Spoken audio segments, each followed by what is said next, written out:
You've mistaken the fabric of reality for something solid, something dependable, something safe. But quantum physics was never designed to comfort you.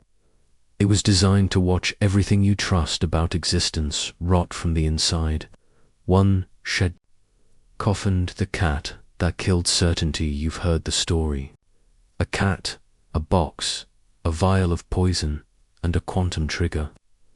But the truth is, the story was never about the cat, it was about you.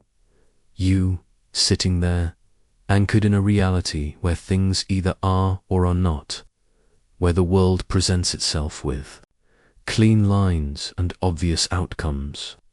But that kind of clarity doesn't survive contact with the quantum.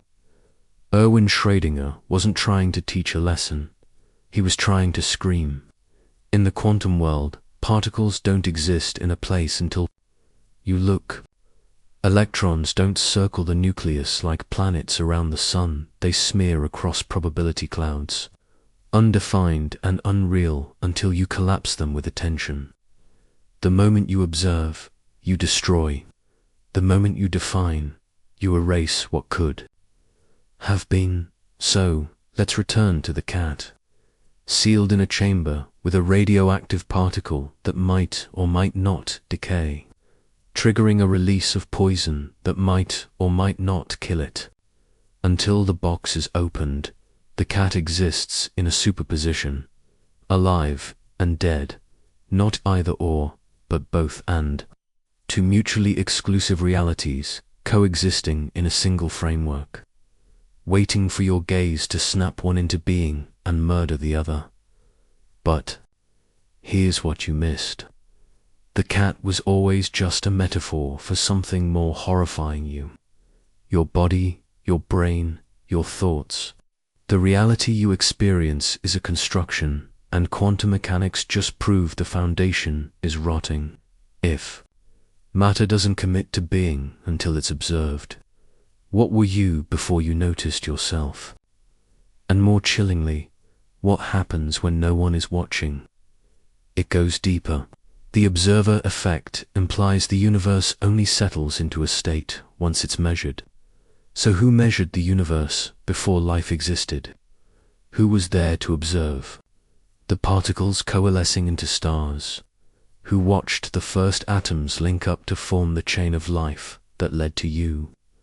This is where physics folds inward. Some interpretations suggest there was no definite history until conscious observers arose to retroactively cause it. In other words, you might have created the past just by existing in the present. That's not metaphor.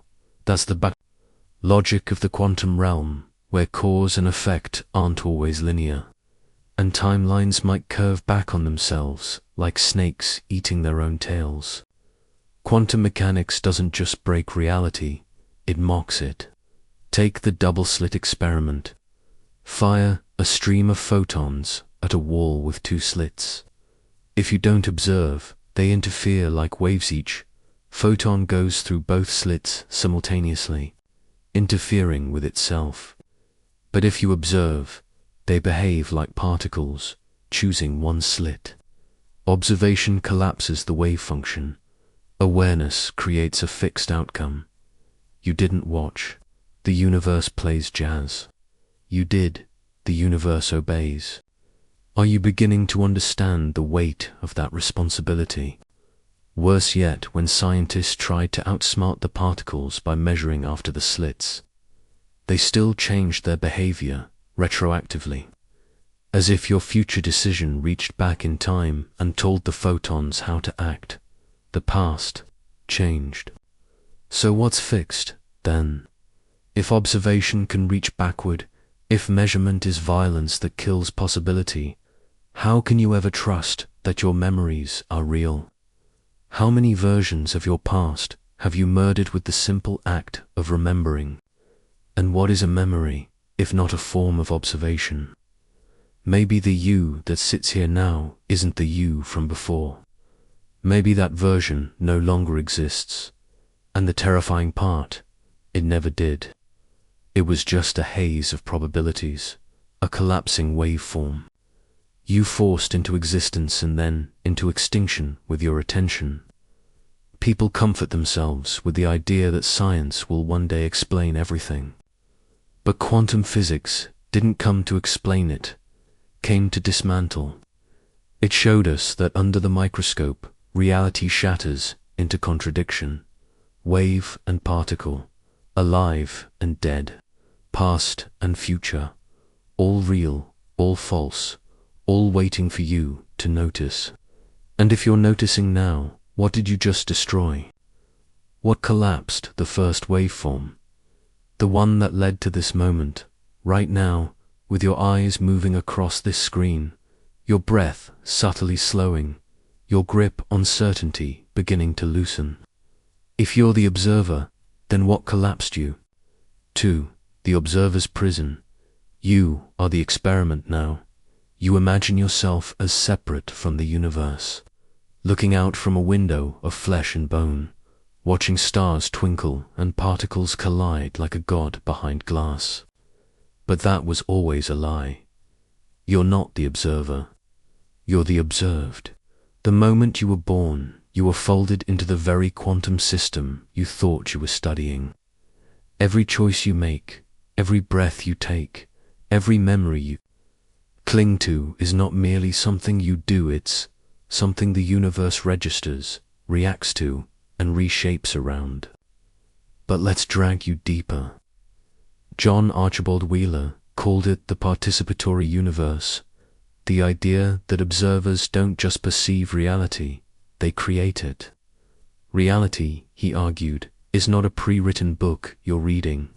It's a blank page that ink only touches when your eyes land on it. You might believe you're making decisions, exercising free will, choosing paths, but those choices are all constrained by wave functions you've already collapsed. Your past observations have fenced you in. The more you look, the narrower your options become. You've been collapsing possibility into actuality your entire life. But have you ever wondered what you've lost in the process? There were infinite versions of you once. The one who ran, the one who stayed, the one who never spoke, the one who screamed, the one who made a single different choice and lived an entirely different life. Every glance you took, every measurement, every fact you accepted murdered those versions in cold blood. Not metaphorically, mathematically. Every moment you choose, you are both actor and assassin. And still it gets worse. You've heard of Wigner's friend, the thought experiment, where two people observe the same quantum system but disagree on its outcome. Wigner watches his friend perform an experiment in a sealed room. Inside, the friend sees the result and records it. But from Wigner's perspective, until he opens the door, the entire room, including the friend and their memories, in superposition. If true, this means your memories aren't safe. Your experiences aren't yours. They're just possibilities folded into a system until someone else outside of you confirms them. You are not a fact. You are a probability someone else hasn't yet collapsed. If Wigner's friend is right, then two realities can coexist. One where the friend saw the outcome, and one where they didn't. Both real, both valid, until someone decides, until someone watches, until someone traps you into being. So ask yourself, how do you know you're not still inside the box? How do you know that the world outside this moment isn't undecided, waiting to watch, you waiting to define you? You assume the laws of physics are universal, permanent. But in quantum field theory, even the vacuum isn't empty. It seethes. With energy, with particles that blink in and out of existence, forming and unforming in the blink of observation. Reality, at its core, is a glitching field of unfinished equations, half-formed choices, and collapsing maybes. You aren't living. In the universe, you're living in its unfinished sentence. And it's not just photons and atoms. The Heisenberg uncertainty principle ensures that you can never simultaneously know a particle's position and momentum. The more you know one, the less you know the other. Precision becomes punishment. The more you try to understand the system, the less you're allowed to know. That applies to thought, to memory, to self. Your mind is a quantum processor of sorts firing chemical reactions and electric pulses inside a gelatinous skull, all governed by statistical noise and biological chance. You don't recall memories, you recreate them, and every time you reconstruct the past, you overwrite what was. Every act of introspection becomes an act of distortion. You are never who you remember being. So who are you? Not the one you were yesterday. Not even the one you were a moment ago. Because that you was collapsed by someone else's gaze. And this you, the one reading this, is already beginning to dissolve. By reading these words, you've changed your internal conditions. You've altered the wave function of your mind. And somewhere, maybe in a layer of the multiverse that will never reach your fingertips, another version of you turned away. Another version refused to read. Another version never became this collapsing mess of questions and fears and abstract violations of logic. But you chose this. So I ask again, directly, relentlessly, if you are not the observer, if you are not the observed, then what exactly are you collapsing into right now? 3. Decoherence, the death of possibility. You were told the world was made of things, objects, solids, a table, a chair, your body, your name. But the quantum world offers no such mercy. At the smallest scales, nothing is made of anything. Objects dissolve into relationships. Certainties collapse into probabilities. And you are not a thing. You are a consequence. Let's talk about quantum decoherence, the silent murderer of multitudes. In theory, every particle exists in a superposition of all possible states, but you never see those states. You never meet the version of yourself that took a different path, that said yes instead of no, that didn't flinch when the world broke. Why? Because of decoherence. It's the process by which the universe forces choices to harden into facts. Not because the wave function collapses, as you may have been told, but because interaction with the environment destroys the fragile coherence between possibilities. In simpler terms, the moment something touches the world air molecules, light, your breath, it can no longer remain uncertain. The superposition dies. The branching multiverse does not thrive. It decays.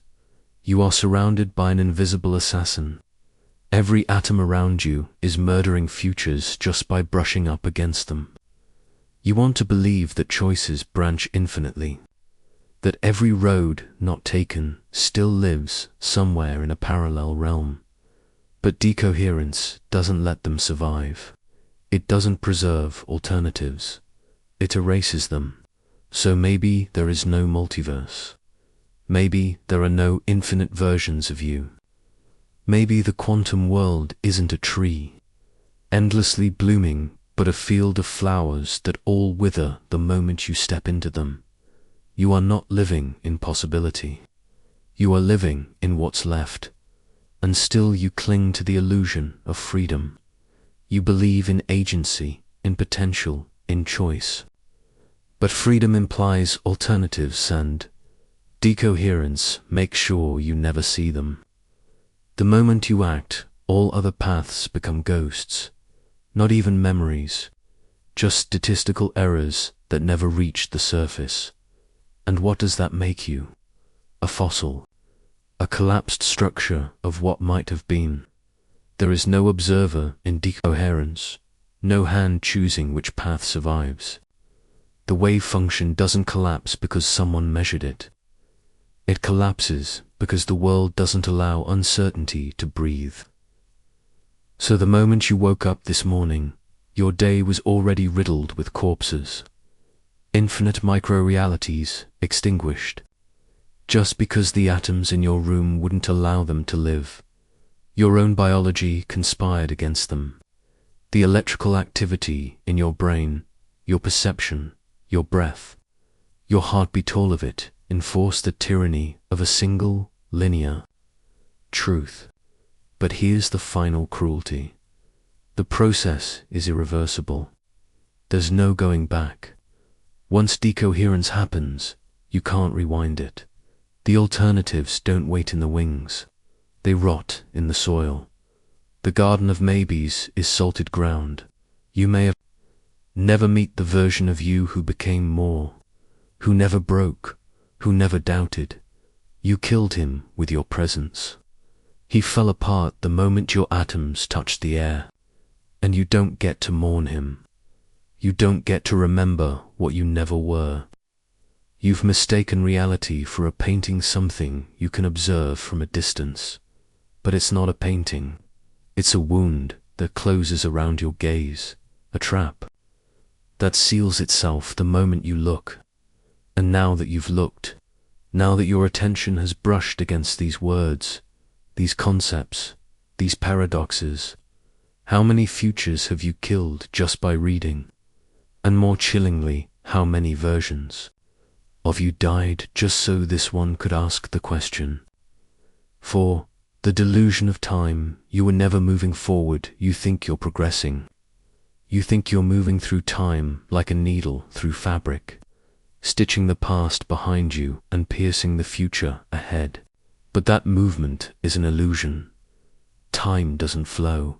You do, and only because you've been told you must. Let's start with what you believe. That there is a past, a present, and a future, that time moves like a river.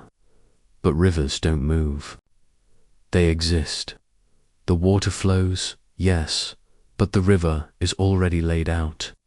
From the high mountain spring to the sea, every bend is already there, and so it is with time. Einstein didn't just suggest that time is relative, he proved that time is space. The past and future aren't behind or ahead of you. They're around you, unseen, inaccessible, but still there. You don't move forward. You're simply experiencing one slice of a frozen universe. This is called the block universe theory, model where all moments in time exist simultaneously, not as memories or predictions, but as coordinates. Just as every inch of space exists, even if you're not standing there, every second exists, even if you're not living it. So what does that mean for your idea of growth, of progress, of healing? You didn't become a better person. That better version always existed. So did the broken one. So did the one who never got out of bed, never said sorry, never said yes. You didn't get over it. Somewhere you never did. And somewhere else you never started. Your story is not a line. It's a graveyard. And the past, it's not behind you. You are still in it. Somewhere, right now, you are 7 years old, watching someone walk out the door and never come back. Somewhere, you are 12, staring into the mirror for too long and not recognizing what you see. Somewhere, you are 16, choosing silence over confession, fear over truth, and those versions of you aren't memories. They're still happening. You just can't reach them. In quantum mechanics, there's no universal now. Time passes differently for different observers, depending on velocity, mass, and position. What you think of as the present is just a local illusion, a thin slice of subjective experience that holds no universal meaning. Your now is not mine. Your moment of pain may be someone else's beginning. Your death may already be written in the future of someone else's past. So tell me where Are you, exactly? Are you here, reading this sentence? Or are you still a child, standing in the hallway, trying to understand why no one is speaking? Are you still lying to yourself in the future, pretending you've moved on, when the clock never ticked and the wound never closed? If time is not flowing, if it is already written, then your regrets are not memories, they are prisons. You will always live them, you will always be them. Free will dies in the block universe, and death itself becomes a joke, because the version of you that is dying already exists. It is preserved like a snapshot, like a scar across the skin of space-time. You can never outrun it. You can never undo it. You will never not die. Somewhere you already are. And all your laughter, all your tears, all your fears, none of it fades. It only waits. So the next time you feel time passing, remember, nothing is moving. You are not walking a road. You are turning pages in a book that has already been written, and you are not the author. So if you are trapped in a moment that never ends, and every future you imagine is just another room you already occupy, ... What part of you still believes in escape? 5. The mirror with no face. Consciousness is not yours. You think you're the one thinking these thoughts. You're not. You're simply the echo. The illusion of self-awareness is the most persistent. Lie in your reality. Not because you don't exist, but because what you call you is nothing more than a recursive hallucination of thought, pretending to be a thinker. Let's strip it down. Your brain is 86 billion neurons, each firing not because of choice or soul, but because of electrochemical inevitability. A cascade of impulses shaped by genes, trauma, hormones, and the precise temperature of the room. You're sitting in neurons' fire. You interpret the pattern. That pattern becomes a word. That word becomes you. But tell me where, exactly, is the you? Point to it. Scan your body. There's blood, bone, synapses, microbiomes, memories stored in chemical traces, pain stored in fascia. But no self, no central node, no pilot, just processing. The default mode network in your brain, the system that gives rise to the sense of a personal identity, is most active when you're doing nothing. That means the self is your brain's background noise, a passive, wandering fiction designed not for truth, but for continuity. You don't think to exist. You exist because you think you exist. Consciousness, it turns out, may be a user interfacer, simplified dashboard of impossible complexity. Like icons on a screen, it shows you the illusion of control. You tap a file icon, and the computer opens 1,000 processes in the background. You think you opened it, but you didn't. You just witnessed a choice that was already made. Hilbert's experiments in the 1980s measured brain activity half a second before a person decided to move their hand. Half a second before you thought, I'll move, your motor cortex was already preparing the action. You don't make decisions, you observe their aftermath. The self is post-production. Even your memories are fictions reconstructed and reassembled every time you recall them.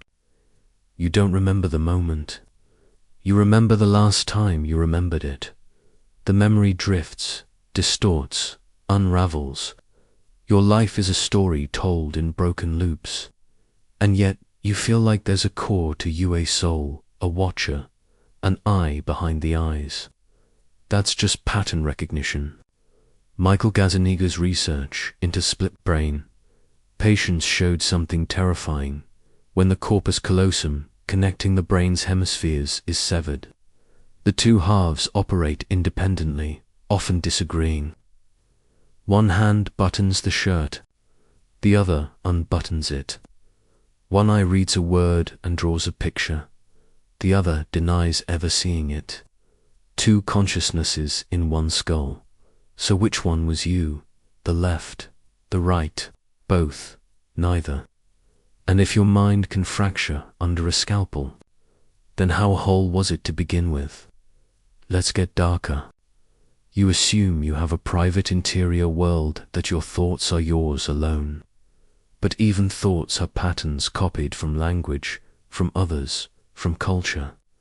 You are made of borrowed fragments. Every phrase in your head was planted by someone else. Every voice you hear in solitude is a mimicry. You are a collage stitched from stolen syllables. So who are you, really? There is no original you underneath it all. There is only recursion, a thought thinking about itself and mistaking the reflection for the origin. Your mind is a mirror, cracked so finely it reflects back the illusion of wholeness. And yet somehow you suffer. You feel pain, grief, longing. But pain is not proof of self. It is simply signal, fire in the wires, a system screaming, not from awareness, but from misalignment. There is no ghost in the machine. There is only the machine pretending to dream, pretending to choose, pretending to understand. Even now, as you read this and feel something stir, resistance, despair, rage, that too is part of the illusion, the system flinching to preserve the fiction.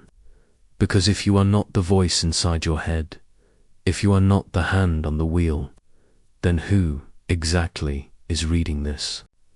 6. The shadow that watches you sleep. Consciousness as a glitch in matter. You think consciousness is a given. You wake up and it's there, a sense of self, a continuous stream of thought, the world arranged in front of you, as if it's always been waiting for you to return. But this feeling that you are the light behind the eyes is not a truth. It is an anomaly, an unearned gift, a defect in the fabric of matter that science still cannot explain. You are conscious, but no one knows why. This is the hard problem of consciousness, coined by philosopher David Chalmers. The easy problems are mechanical. How the brain detects motion, processes sound, stores memory. But the hard problem is this: why should any of it feel like anything? A robot can respond to stimuli. A thermostat can react to temperature. A neural net can recognize faces. But you feel the color red. You taste bitterness. You remember pain and re-experience it, sometimes years later. You suffer, you imagine, you observe yourself observing. Why? Evolution didn't need this. Organisms can function without introspection. Most of the animal kingdom does. Reflexes, instinct, programming. There's no reason for flesh to dream of itself. And yet here you are, aware, absurdly, impossibly. Some scientists think consciousness is emergent, a byproduct of complexity. They say when enough neurons connect, something like awareness just happens. But this is hand-waving. No amount of complexity explains the quality of the raw, what it's like of experience. Others try to reduce it to computation. But computers process information without being. No circuit has an inner life. No line of code ever cried. So you live inside a paradox. You are made of atoms that do not think, but you think. You are composed of matter that is mute, but you speak, and somewhere inside that contradiction, you dream of yourself. But maybe that dream is the real lie. Let's descend deeper. Split-brain studies show that when the corpus callosum is severed, the brain's hemispheres operate independently. One side sees an image, the other side can't describe it, but both continue functioning. Both speak, both claim to be I. two minds, one skull. This should terrify you. It means that unity of self is not fundamental. It is not necessary. It is an illusion produced by communication between parts. Cut the link, and two identities bloom like mold in a dark room. Now imagine, what if your sense of I is just the loudest voice in your head right now? Not the only one, just the dominant one, the most practiced. Under hypnosis, under trauma, under psychedelics, under schizophrenia, the self fragments. Altars appear, voices emerge. Entire worldviews can split and coexist in the same mind. Some patients develop dissociative identity disorder, where different identities hold different memories, speech patterns, postures, and yet they all say I. What does I mean if it can be used by anyone inside you? Consider dreams. Every night, you enter hallucinations more vivid than any drug can provide. You are convinced they are real until waking. You speak, act, suffer, even die. Then morning comes, and the dream collapses into fiction. But what if waking is just another dream, more stable, more rehearsed? You trust waking life because it is consistent. But consistency is not truth. It is merely agreement between memories. And even waking is unreliable. Under anesthesia, consciousness flickers out. Hours pass. You return, shocked by the gap. Where was I, you ask? But there was no you to be anywhere. The narrative paused. The observer ceased. So why do you believe it won't happen again? And what about blind sight? Patients with damage to their visual cortex claim they cannot see. But when forced to guess the position of an object, they're correct far more often than chance. They are perceiving without awareness, seeing without knowing. Consciousness is not necessary for perception. It is not the processor. It is the witness, a late arrival to the scene. Your brain works whether you're conscious or not. Your heart beats, your lungs expand. Your body flees danger before you decide. You are not the driver, you are the passenger. And even that's too generous. You are the reflection on the window, mistaking itself for the one inside the car. Some theories like panpsychism suggest that consciousness is not emergent but fundamental, that matter itself may possess proto-consciousness, not thoughts, not minds, but some rudimentary awareness, a flicker of being. If this is true, then the universe is not a void of dead particles, is an ocean of haunted matter. Every atom a spark, every particle a whisper, and you a strange configuration of this whispering matter, tangled up in self-recognition. You are a shadow cast by processes that do not care if you exist. You are an echo pretending to be a voice. Even your awareness of being aware metaconsciousness is recursive, a loop that feeds itself. A system so tangled it begins to believe its own simulations. When you say I am, you're not expressing a truth. You're activating a script. So here's the final rupture. If no one knows what consciousness is, if your sense of self can split, disappear, or lie, and if your thoughts arise unbidden from matter that should not think, then who is the one asking these questions right now? Who is watching you watch? 7.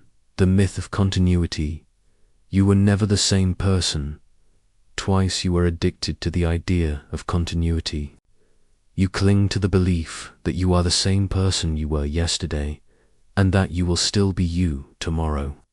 This belief is not optional, it is existential scaffolding. Without it, you would dissolve. But it's a lie. Start with memory. You assume your memories define you, that they are a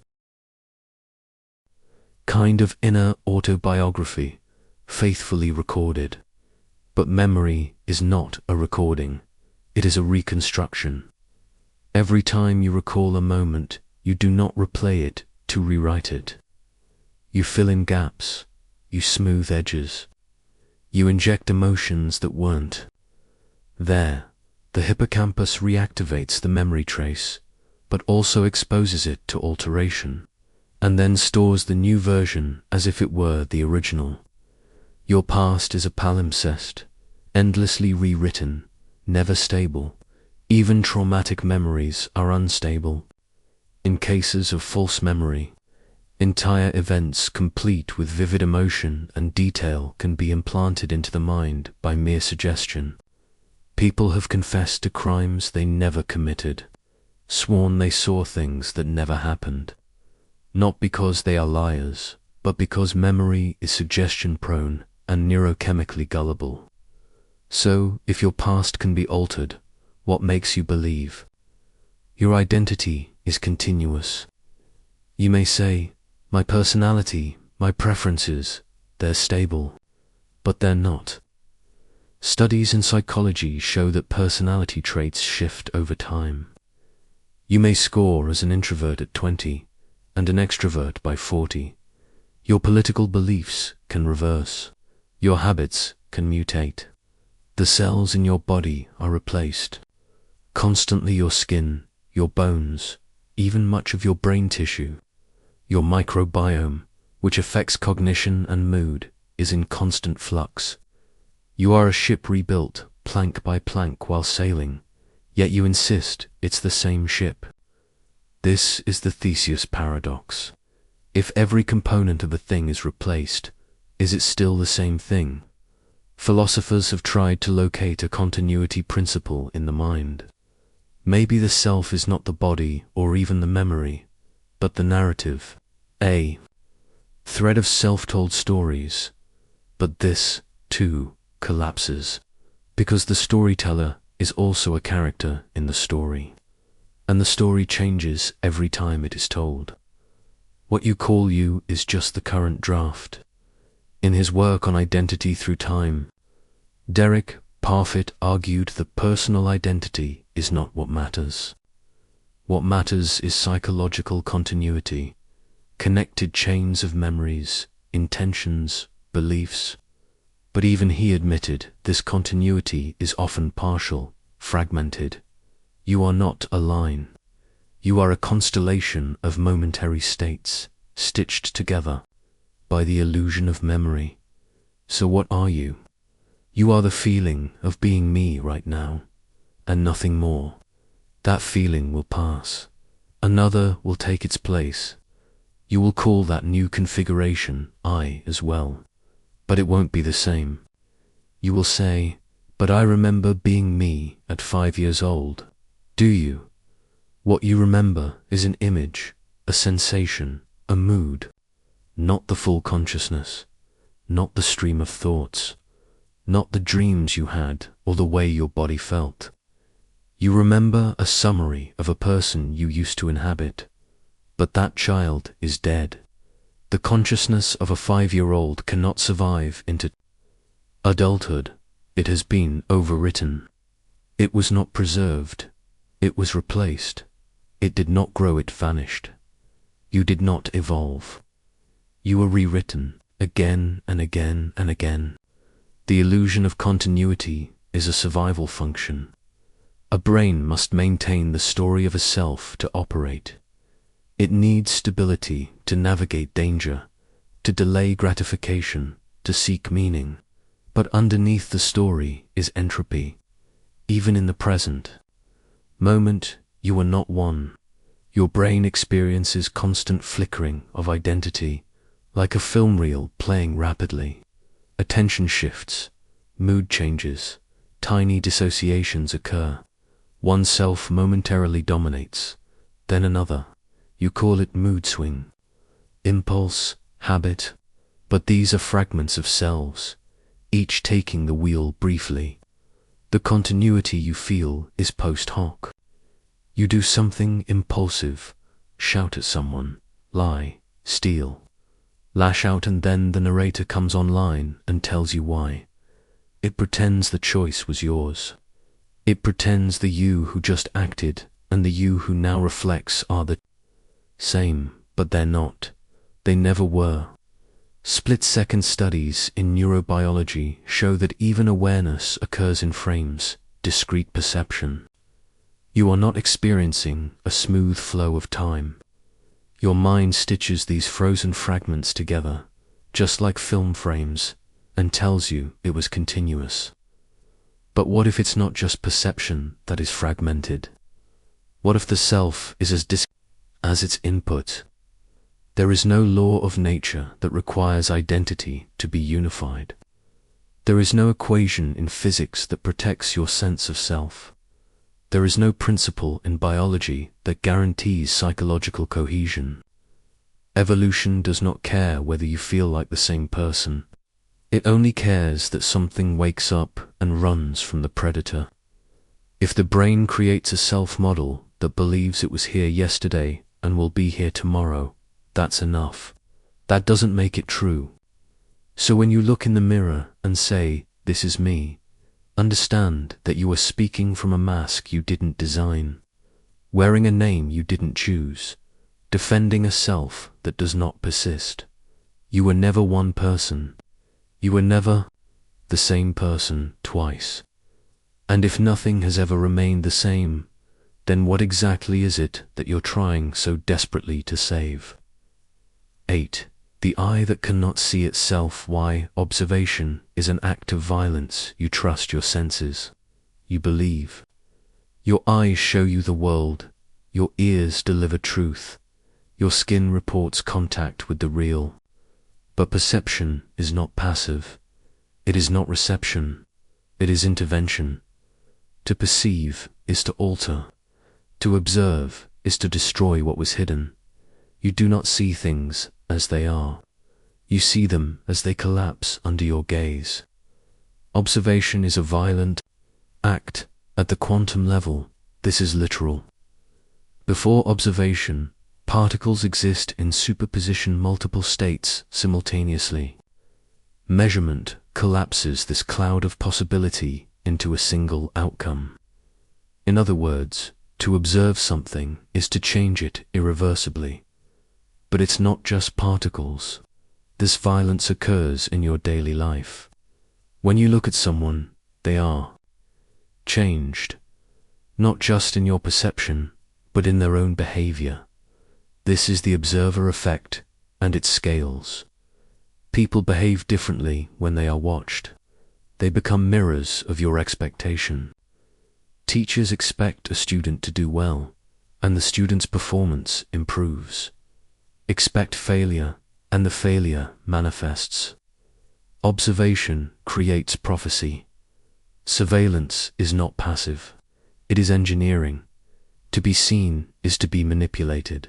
To see is to bend. So what happens when you observe yourself? You create a loop. The eye turns inward. But the observer and the observed cannot be the same. Just as no mirror can reflect itself, no thought can fully grasp its origin. The act of introspection is recursive. You chase yourself in circles. Each insight refracts into another distortion, and the thing you are looking for yourself changes the moment you begin to look. This is not poetry, it is neurophysiology. Introspection activates specific brain networks, the default mode network, but those same networks also generate the illusion of a coherent self. The more you observe, the more your brain invents stability. The mirror becomes a theater. The act of self-analysis reinforces the narrative. The deeper you look, the more false certainty you construct. You do not discover yourself, you invent. Yourself under observation. Consider meditation. In early stages, you notice thoughts. Then you notice the one noticing. Then you fall into confusion. Who is watching the watcher? You cannot locate the end. The chain of observation breaks into paradox. The subject dissolves into pure experience, till thought returns, and the narrative resumes. The self hides behind the act of seeing itself. Even in physics, this problem infects the foundations. In quantum mechanics, the measurement problem why observation causes collapse remains unsolved. No one knows what counts as an observer. A machine, a human mind, the environment, the line is arbitrary. Reality refuses to stabilize until we look, but it offers no answer as to who is really looking. Maybe the collapse happens because of consciousness. Maybe consciousness happens because of collapse. Either way, there is no escape. Even your memories are altered by observation. Each time you recall an event, you distort it. You assign it new meaning. You don't retrieve a memory, you reconstruct it, shaped by your current state. The more you examine the past, the more you mutate it. Nostalgia is a distortion, so is regret. You think you're exploring truth, but you're rewriting it as you go. To remember is to edit. To observe is to destroy. And what about love? You observe someone, idealize them, construct a version of them in your mind, but the real person resists your model. They are always slipping, contradicting, collapsing under the weight of your observation. You call it disappointment, but it is simply the physics of human misrecognition. No one survives being truly seen, because to see someone is to reduce them. A person is infinite. Memories, histories, trauma, biology, dreams. But you see a face, a tone, a moment, and in that instant, you collapse their waveform into friend, enemy, lover, threat. You do this to yourself, too. You are a universe of contradictions, but the mirror shows only one face at a time. So you choose. You simplify. You pretend to be a single thing, but every identity is a mask. Every mask is an act of self-harm. The mirror kills the multitude to keep you coherent. This is why Heisenberg and Buddha agree. To look is to lose. The tighter you grasp, the less remains. The deeper you search for self, the more it dissolves. You want to know who you are, but the moment you try to define it, you sever all the parts that don't fit. Definition is mutilation. This is not an error, it is a function. The mind seeks stability, so it cuts away the chaos. The brain wants a self, so it flattens the contradictions.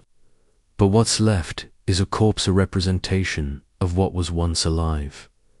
You become the map, forgetting the terrain. You become the name, forgetting the silence. You become the mirror, forgetting the void behind it. So the question is not, who am I? The question is, what have I killed in order to become this? 9. The sleep of matter. Why? Nothing has ever been solid.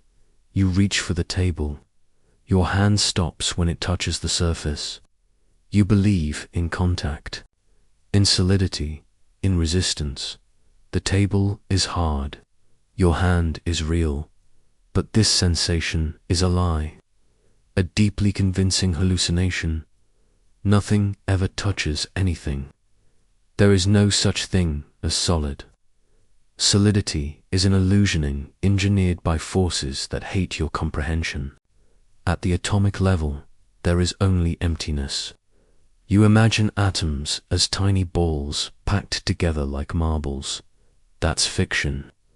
Real atoms are 99.99999999996% empty space. If the nucleus of an atom were a marble in the center of a football field, the electrons would be buzzing somewhere in the upper stands. Everything you see, touch, believe, in tables, bones, breaths, made of almost nothing. So why does anything feel solid? because of electromagnetic repulsion. When your hand approaches the table, the negative charges in the atoms of your skin repel the negative charges in the atoms of the table. Your nerves interpret this repulsion as touch. But there was no contact, ever. You have never touched anything in your entire life. Not the table, not another person, not even yourself. The sensation of physical presence is merely the interaction of invisible fields refusing to merge, to force fields in a stalemate. And your nervous system translates that standoff into solidity. This means that matter, as you understand it, does not exist. It's a shadow cast by forces, and those forces are not intuitive. Consider quantum tunneling. Sometimes a particle simply passes through a barrier it should not be able to cross. It doesn't climb over. It doesn't go around. It just appears on the other side, as if the wall were not there at all. This isn't a glitch. It's built into the mathematics. Particles behave like waves. Waves don't stay in one place. And if a wave function extends beyond a wall, there's a non-zero chance that the particle will be found outside it. What, then, is a wall? Just a suggestion, a probability field. And maybe even the particles that make up your body do not remain in place. Virtual particles emerge and vanish in the vacuum, interacting with real particles in unpredictable ways. The more you try to measure their exact state, the more unstable they become. Heisenberg's uncertainty principle makes position and momentum incompatible. The more you know one, the less you know the other. So not only is matter mostly empty, it is also fundamentally uncoatable. This isn't limited to the microscopic. Neutron stars, the densest objects in the known universe, collapse matter until atoms are crushed and electrons are forced into protons. Even then, the result is not solid in the way you understand. It is an alien density where a teaspoon of matter outweighs mountains. But even here, it is force degeneracy, pressure, nuclear interactions, not hard spheres, holding shape. There is no solid state, only escalating resistance. And resistance, too, is illusory. Take superfluid helium.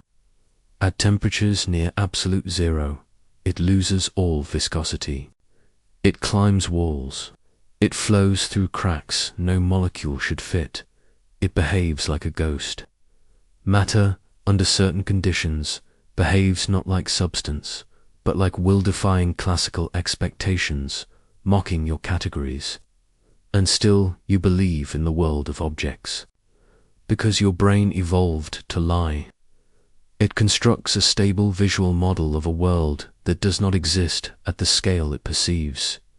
Your eyes don't see atoms, they see aggregates. Your skin doesn't detect electromagnetic repulsion, it feels pressure. Your cognition translates emptiness into thingness, a chair, a stone, a hand, but those are words, not truths. The standard model of physics doesn't even account for solidity. It accounts for fields, forces, and interactions. Particles are excitations in fields. They're not objects, they're events. Your body is a collection of field excitations occurring in space-time. A pattern, not a presence. So what, then, is a you? You are a storm of probabilities, locked into temporary coherence by entropy and inertia. A dance of void and vibration. A pulse of interactions with no core, no substance, just persistent echoes of causes you cannot locate. And all around you objects, people, environments are the same. Waves in disguise. Emptiness pretending to be form. The world you think you live in does not exist.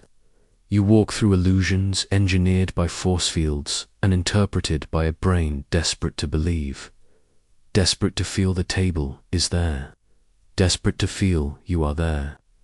But if nothing has ever touched anything, then what exactly is holding you together? 10.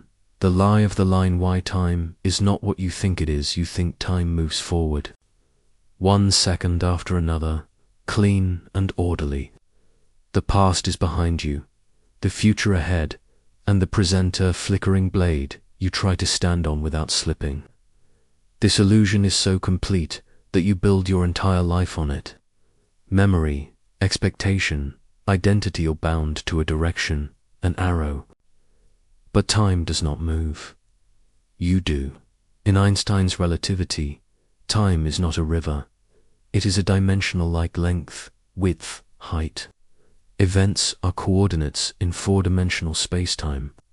Your past and future are not gone or waiting. They are fixed, just not available to your perception. The universe is a block, static and unmoving. Every moment that has ever happened and ever will happen exists all at once. There is no flow. So why do you feel one?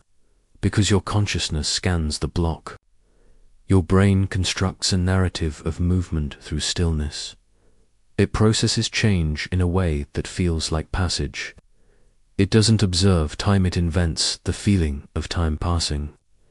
You are a needle dragged across a vinyl record. The music exists all at once. You only hear it linearly, but the grooves are already cut. They do not change. This is not a metaphor. It is physics. Special relativity proved that simultaneity is relative. What happens now for you might already be in the future for someone moving differently. There is no universal clock. Time is not consistent. Speed and gravity bend it. Sit near a black hole and time slows. Leave Earth, orbit at high speed, and you age differently than everyone you left behind. Your present is not the present. There is no master timeline, just fractured shards of now, so what becomes of causality? If events are frozen in space-time, is anything truly caused? Or is every action already embedded in the structure of the universe? Free will becomes a map you are always going to follow. Every decision you think you make is simply your awareness passing over a pre-etched pattern. You do not choose, you arrive. Quantum mechanics tries to escape this. With wave function collapse, it hints that the future is not fixed until observed. But even this collapses into paradox. Interpretations like many worlds suggest that all possible futures do happen, splitting the universe into endless forks. If true, every version of you already exists somewhere. The version who stayed, the one who left, the one who never was born. So what is your timeline? A single thread in a cosmic braid, a hallucination in a multiversal static, or something worse, a story you keep telling yourself to feel like you're still moving, because the experience of time is not constant. When you are afraid, time stretches. When you are bored, it contracts. In trauma, a second becomes a lifetime. In ecstasy, an hour vanishes. This is not metaphysics, it is neurology. The brain's temporal processing systems, centered in the basal ganglia and prefrontal cortex construct, your sense of duration. Damage these areas, and time disintegrates. Moments blur. The order of events becomes meaningless. You are adrift in a sea without sequence. So how real is a memory? Each time you recall it, the neural pathways change. The past is not fixed in your mind. It is rebuilt each time you revisit it, and each reconstruction contaminates it further. You think of your past as an asterisk, solid timeline, but your brain holds only echoes, hazy reconstructions shaped by your present identity, which means your history is fictional, which means yourself is fictional. Even dreams distort time. A full narrative plays out in seconds. Lucid dreaming can stretch an instant into a lifetime. The dreaming brain can create centuries in a night. So what is the difference between dream time and waking time? Only consistency. One illusion obeys agreed upon rules. The other doesn't, but both are illusions. Even at the level of subatomic particles, time reversal symmetry exists. Many equations of physics work just as well backward as forward. Universe doesn't prefer one direction of time. You do, because of entropy, because of decay, because you are mortal, and death lies ahead. You need time to move forward to make sense of loss. But death, too, is fixed. Already embedded in your block universe trajectory, already waiting for your awareness to arrive. This should liberate you. But it doesn't, because it doesn't matter if the future already exists, still have to live through it. Your brain still stitches each moment to the next. Your heart still beats. Your body still ages. The lie of time is that you are moving. The truth of time is that you are being played. Each second is already written. So when you say this too shall pass, what you mean is this too is already over, and always was. And if that's true, then where, exactly, are you right now? 11. The observer's curse. How measurement destroys reality. You think that observation is passive, that to see something is to witness it. But in the quantum world, to observe is to change. To measure is to ruin. Reality, when unmeasured, does not exist in any definite form. It hovers in a haze of possibilities, a ghost of what could be. Only when you look does it solidify. Only when you reach does it retreat. You are not a witness. You are a contaminant. At the heart of quantum mechanics lies the wave functioner. Mathematical description of all the possible states a system could occupy. Not where a particle is, but where it might be. Not what it's doing, but what it could do. It is probabilistic. It is uncertain, until the moment you measure. Then the wave function collapses. One possibility becomes reality. The others vanish, not because they were false, but because you chose not with intention, but with intrusion. You shattered the cloud of maybes into a single is you, killed infinite futures to give birth to one. This is not poetic. It is experimental. In the infamous double-slit experiment, particles like electrons or photons are fired at a screen with two slits. If unobserved, they behave like waves, creating an interference pattern-proof. They went through both slits simultaneously, but place a detector to see which slit they go through, and the interference vanishes. The particle chooses a path. It acts like a particle. You changed its behavior by watching. Your gaze rewrites the script. Your knowledge carves reality into a specific shape. And this is not limited to slits and photons. Quantum decoherence means that entire systems' molecules, even small biological structures, only settle into definite states through interaction. The observer does not merely report reality. The observer forces it to become. This leads to a disturbing implication. The world, as you know it, does not exist without observation. Unmeasured, unprobed, unobserved parts of the universe remain, in superposition and formed, undecided, unreal. Reality is a performance that only begins when someone is watching. But who, then, was watching before humans existed? The problem becomes darker. Does the moon exist when you're not looking at it? Einstein famously hated this idea. I like to think the moon is there, even if I am not looking at it, he said. But in quantum mechanics, existence itself seems to be entangled with attention, and your attention is flawed. Studies in quantum cognition show that even human decision-making follows quantum-like probability patterns. Your choices to exist in superposition until forced into action. You are a probability field pretending to be a person. When you reflect on a thought, you collapse a mental wave function. Your inner world behaves just like the outer one, unstable until you interfere with it. So what, then, is reality? Is it a shared hallucination, constantly reconstituted by collective measurement? Are we building the world as we experience it, moment by moment, tearing down the previous one in the process? It gets worse. In Wigner's friend thought experiment, a friend performs a quantum measurement inside a lab. From the friend's perspective, the system has collapsed. But to Wigner, outside the lab, both the friend and the system are in superposition. This leads to a contradiction, to realities, both valid, both irreconcilable.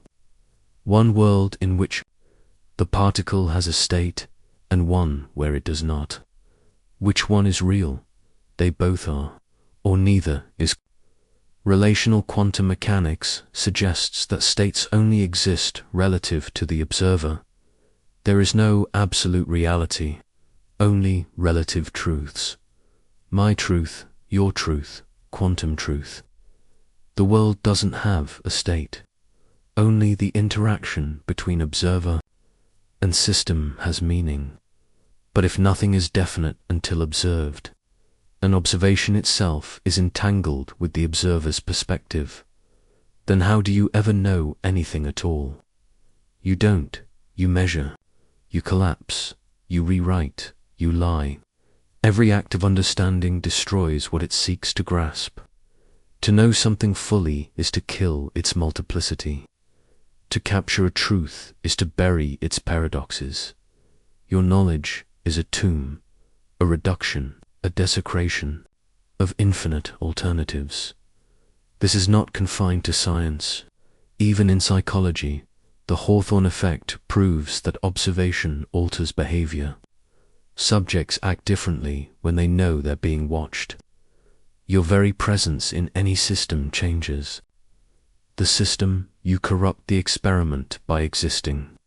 And yet you insist on understanding. You insist on defining, naming, knowing. But the universe recoils from your attention. It flees into uncertainty. It hides in interference patterns. It defies your grip. The more precisely you try to measure, the less stable the outcome. Your need for certainty destroys certainty. You have never truly seen the world, only your effect on it. And if your observation changes everything it touches, how can you be sure that anything exists when you finally look away? 12. The myth of the self. Why you were never real, you say. I like it means something, like there's a solid, continuous thread binding the child you were to the person reading these words. You believe in a self that persists, that chooses, that remembers, that owns its own narrative. But what if that you never existed? Not metaphorically, not poetically, biologically, psychologically, neurologically, split brain. Experiments in the 20th century shattered the idea of a unified self. Patients whose corpus callosum was severed, cutting communication between the brain's hemispheres began to exhibit to centers of consciousness. One side of the brain could process speech, the other images, present conflicting instructions to each side, and the body would behave erratically, one hand buttoning a shirt, the other unbuttoning it. One self didn't know what the other was doing. They had become two people in one skull. So which one was you? The problem deepens. In studies of neuroscience and free will, researchers like Benjamin Libet discovered that your brain initiates actions before you become consciously aware of deciding them. Your sense of volition arises after your neurons have already begun the motion. You do not choose, then act. You act, then rationalize. Your consciousness is a narrative layered onto impulse. You are not the author. You are the excuse. The self you feel stable, continuous, holds a simulation, a controlled hallucination generated by the default mode network, a brain system responsible for introspection, identity, and daydreaming. Damage or shut down this network, and the self disappears, not dies, not hides, ceases. It is not a soul, it is a process. And like all processes, it can be interrupted, rerouted, duplicated. Dissociative identity disorder shows that multiple selves can occupy one brain, not metaphorically clinically, with different memories, voices, handwriting, even allergies. These aren't role plays. They are neurologically distinct centers of consciousness. The person who wakes up is not always the person who fell asleep. You are not one, you are a parliament. And the vote is never unanimous, but perhaps you cling to memory, to the notion that remembering proves continuity.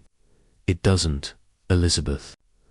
Loftus demonstrated how malleable memory is, how easily false memories can be implanted, altered, overwritten. Your childhood recollections, rewritten dozens of times. Not records, stories, fictions shaped by mood, bias, and desire, and your body betrays you, too. Your skin cells change every few weeks. Your skeleton replaces itself over a decade. The atoms in your brain are not the same as those from your childhood. You are a ship of Theseus, swapped out piece by piece, until nothing of the original remains.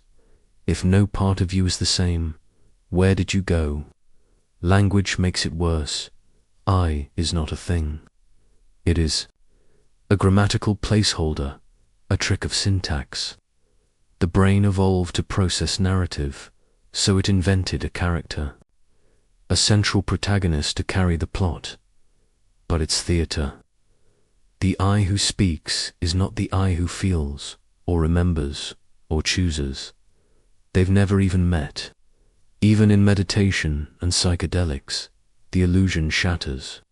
Under intense introspection, through compounds like psilocybin or DM2 report ego death. The loss of the boundary between self and world. Not a feeling, a collapse. A recognition that the self was never there to begin with. Just awareness, just sensation, just the raw flicker of consciousness, unmoored. This isn't new. Buddhism, David Hume, Nietzsche pointed to the illusion of the self. Hume could find no core identity in introspection, only a bundle of perceptions, loosely connected.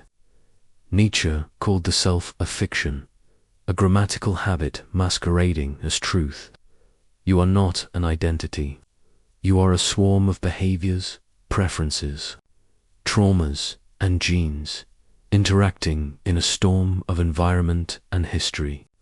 A puppet, a collage, a story the brain tells itself to stay sane, and yet you suffer for it. You mourn identities that were never real. You chase goals for a self that doesn't exist. You fear death for a consciousness that is already fragmenting. With every moment, you were born believing in a self. You will die believing in one. But in between, there was only flicker. And if the self is only a story, who exactly is listening to these words right now? 13. The simulation of suffering. Why? Pain may not be what you think it is. Pain feels like truth. Immediate, undeniable, real.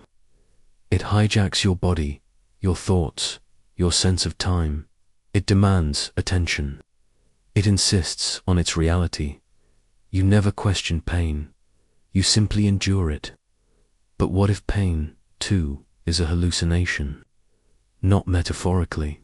Literally, neurology confirms that pain is not a direct response to injury. It is a construction, a prediction. The brain interprets signals from the body and decides whether or not to generate the sensation of pain. The wound does not cause the pain.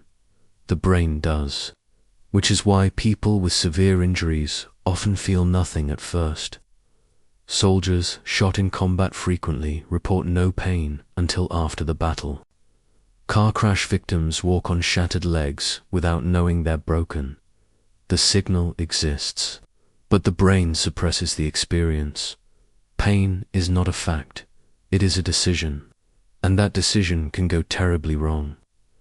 In phantom limb syndrome, amputees feel intense pain in limbs that no longer exist. The body is gone, but the pain remains.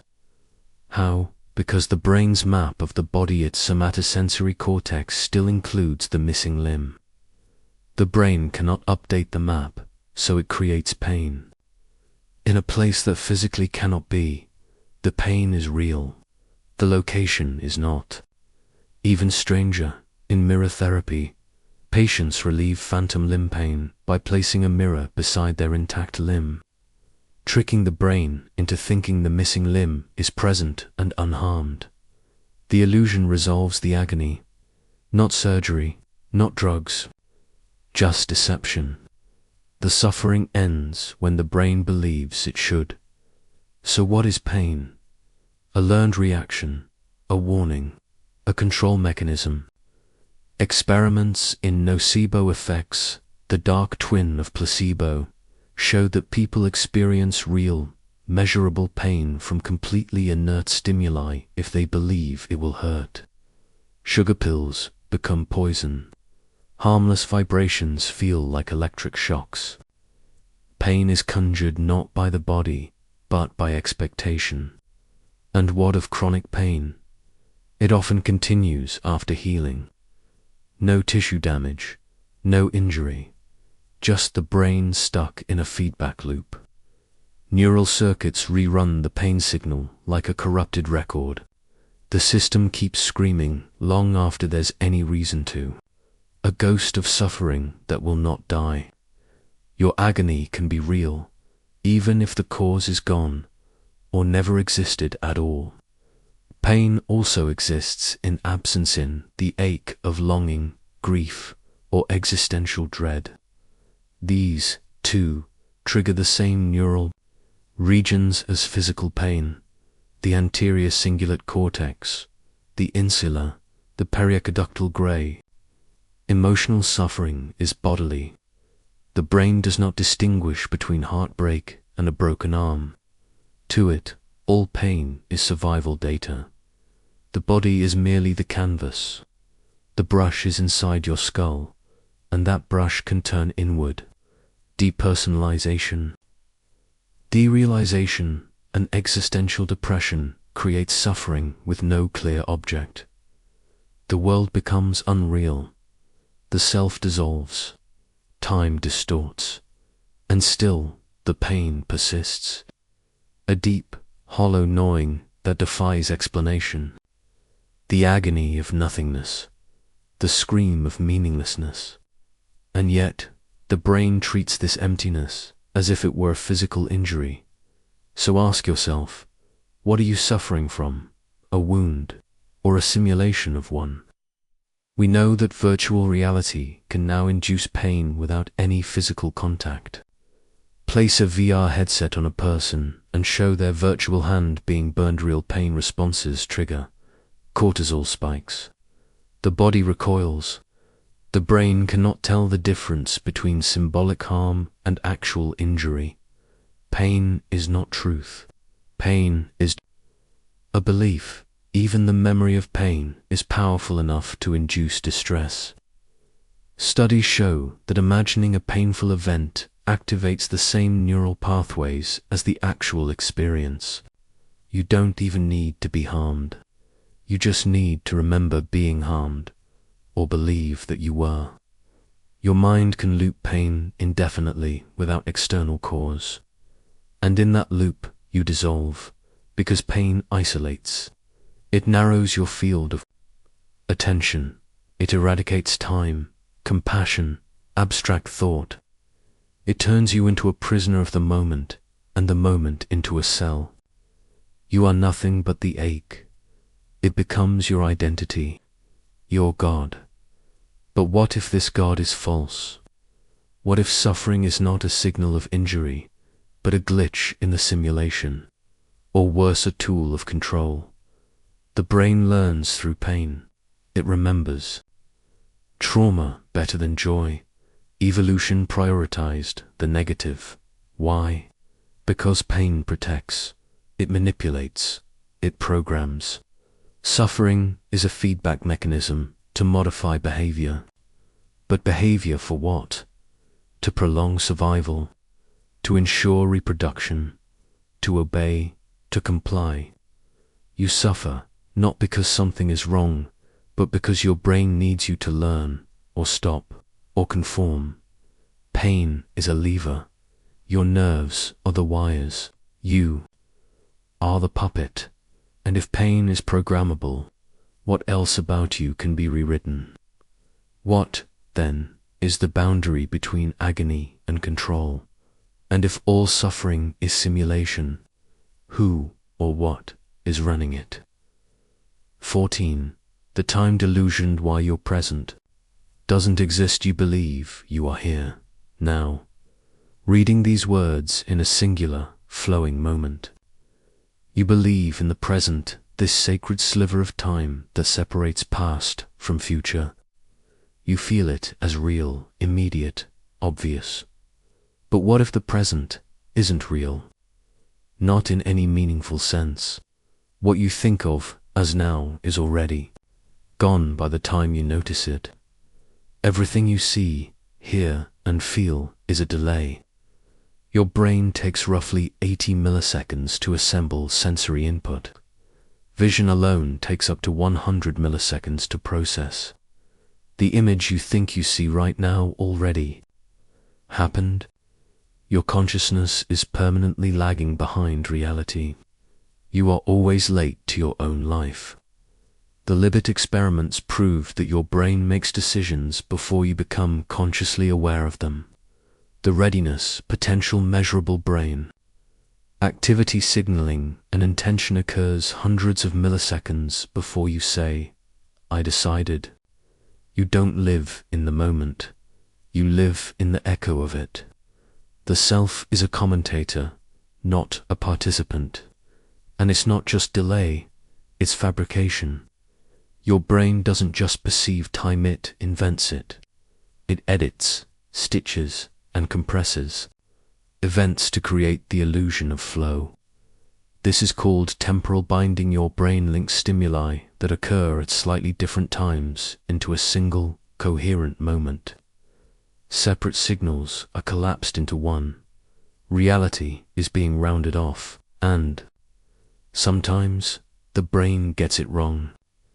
Consider the color phi phenomenon. Show two flashing lights in different positions, and the brain invents motion between them. Worse, the second light is a different color. Your mind paints the transition as changing color in mid-flight, before the second light has even appeared. You see a movement that never happened, and your brain predicts future stimuli as if they've already occurred. You live inside an edited film, not a raw feed, which is why your sense of time can stretch or collapse. Minutes feel like hours. Hours disappear in seconds. Trauma freezes time, boredom stretches it. Psychedelics dissolve it entirely. Time, in your experience, is not absolute. It is state-dependent hallucination. This is not subjective theory. Einstein's relativity destroyed the idea of a universal now. Time is not a fixed dimension across the cosmos. Your present is not the same as someone else's. Move fast enough or sit near enough to a gravitational source, and your time slows down relative to another observer. The twin paradox is real. time dilates. So whose now is real? Yours, mine, the Earth's. In the block universe theory of physics, so-called eternalism, past, present, and future are equally real. Time doesn't flow, it just is. Every moment exists at once, like frames in a film reel. You only perceive movement because consciousness marches from one frame to the next. The flow is not in the universe, it's in you. You are a needle in a record, dragged across the grooves of space-time, but the record doesn't care. It's all already there. Your future has already happened. Your death is already somewhere, waiting. And you will reach it, not because time moves, but because you are forced to act out your role in sequence. You think of time as a line, but it is more like a labyrinth, self-folding, recursive, non-linear. Gödel's incompleteness theorems suggest that any system complex enough to explain arithmetic will contain truths it cannot prove. Time, governed by the same laws, may include events it cannot contain. Time is incomplete, not broken but undecidable. And if time cannot be fully understood from within, what, exactly, are you trying to measure? Memories, but memory is notoriously inaccurate. Anticipation, but the future is noise. The present, then, is neither stable nor universal. It is a moving shadow over a dead landscape, a glitch in perception, a buffering symbol that keeps you from seeing that everything already happened. Everything you will do, have done, will be done to you fixed. So who, exactly, is deciding what comes next? 15. The Great Silence. Why the universe refuses to answer. You look up at the stars and feel awe, wonder, a sense of possibility, a deep yearning tied to a single question. Are we alone? But it's not wonder that should consume you. It's dread, because the silence is not peaceful. It's suffocating. There are an estimated 200 billion galaxies in the observable universe. Within them, trillions of stars, and more planets than seconds since the dawn of humanity. Statistically, the universe should be teeming with life, and yet nothing. No signals, no ships, no shadows. This is the Fermi paradox, the contradiction between high probability and zero evidence. Mathematically, alien life should be everywhere, but experientially, it's nowhere. So what's wrong? Either we are utterly alone, or something else is happening, something worse. One possibility, the great filter, a bottleneck in the evolution of intelligent life that most civilizations cannot pass. It could lie behind us. Life is incredibly rare, and we're the lucky mistake. But if it lies ahead of us, then the silence is a cemetery. Civilizations rise, reach a certain point, and then extinguish themselves. War, AI resource collapse, environmental annihilation. You may not be hearing from them, because they are all dead. This theory implies that intelligence is not an evolutionary advantage. It is a suicidal mutation. Consciousness eventually develops tools it cannot survive. So here you are, staring into space, not at possibility, but at extinction's mirror. Another answer, we are being quarantined. The zoo hypothesis suggests that advanced civilizations see us, but choose not to reveal themselves. We are too primitive, too violent, too fragile. Like animals in a sanctuary, watched, but never touched. But that implies they're here, somewhere, and they're choosing not to help. Let that sink in. They see your suffering, your plagues, your genocides, and they do nothing. Not because they can't, but because they won't. They don't see us as worthy. They're waiting for something we can't understand, or never will. There is also the possibility of incomprehensibility, that alien life is not just biologically different, but conceptually alien, as foreign to us as thoughts are to stone. Their physics may not be ours. Their communication may be invisible to our senses. Their motives unfathomable. You listen for voices. They may be screaming. You simply lack ears to hear.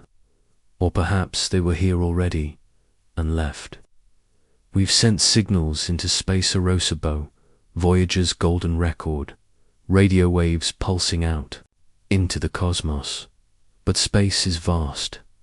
Signals degrade. Stars drift. Civilizations rise and fall in cosmic instants. Two intelligent species might exist in the same galaxy and never overlap in time. They may have spoken, but not to us, not now. Worse still, what if the silence is intentional? What if something hunts? This is the dark forest hypothesis, that the universe is a vast, hostile jungle. Every civilization hides, because to reveal oneself is to die. Broadcasting your existence is suicide. Because if life exists, predators might, too. And we've already sent out signals, tens of thousands of them.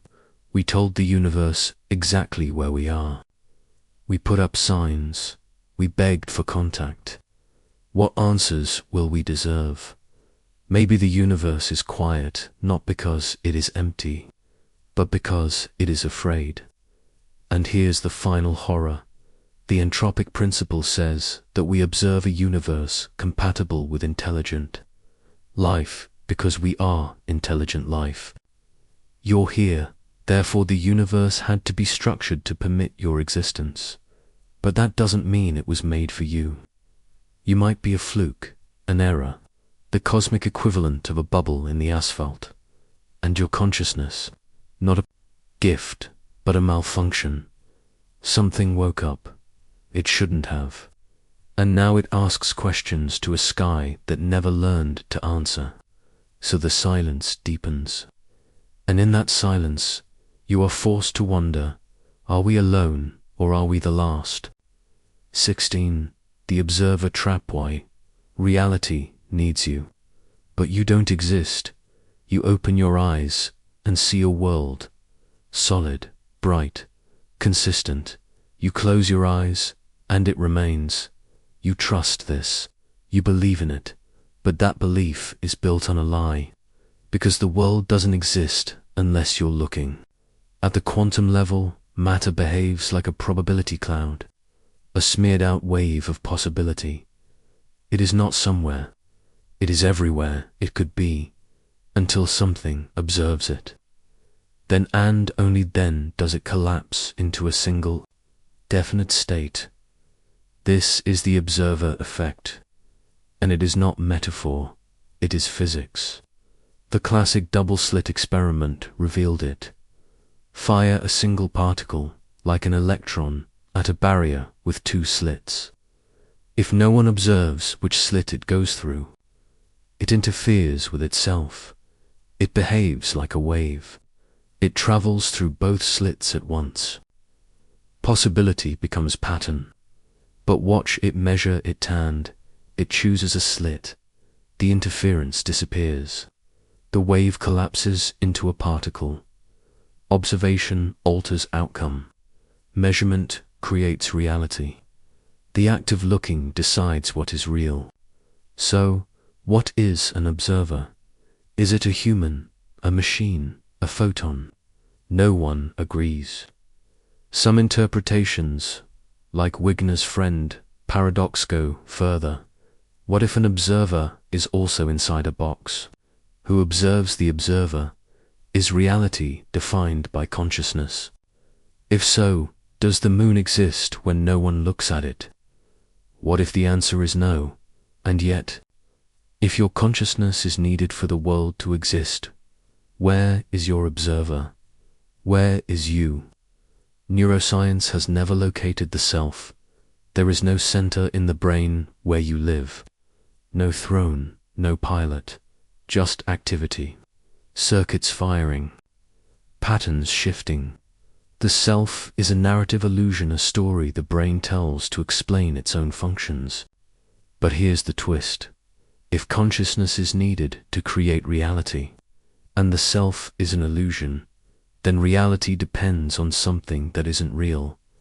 You are the ghost in the machine, the fiction that makes the facts, the simulation that runs the simulation, and yet, without this simulation, there would be no matter, no position, no time, no world.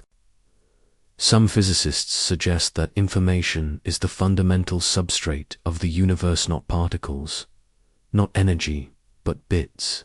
Reality as computation, and computation, like observation, depends on distinction. This from that, true from false, a 1 from a 0, and you are the arbiter of difference. Your awareness slices the waveform into form and non-form. Your perception draws the line. Without it, all is uncollapsed haze. So your illusion is not a flaw, it's a requirement. But a requirement of what? If you're not real, but necessary, then what is using you? The philosopher Bishop Berkeley once argued that to be is to be perceived. If no human is watching the world, then God must be. That consciousness is universal, woven into the fabric of everything.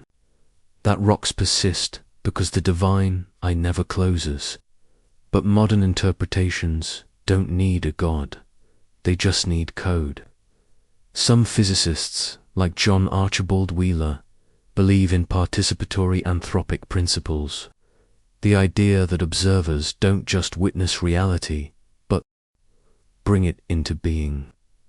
Not passively, actively, as though reality were bootstrapped by consciousness. A recursive loop.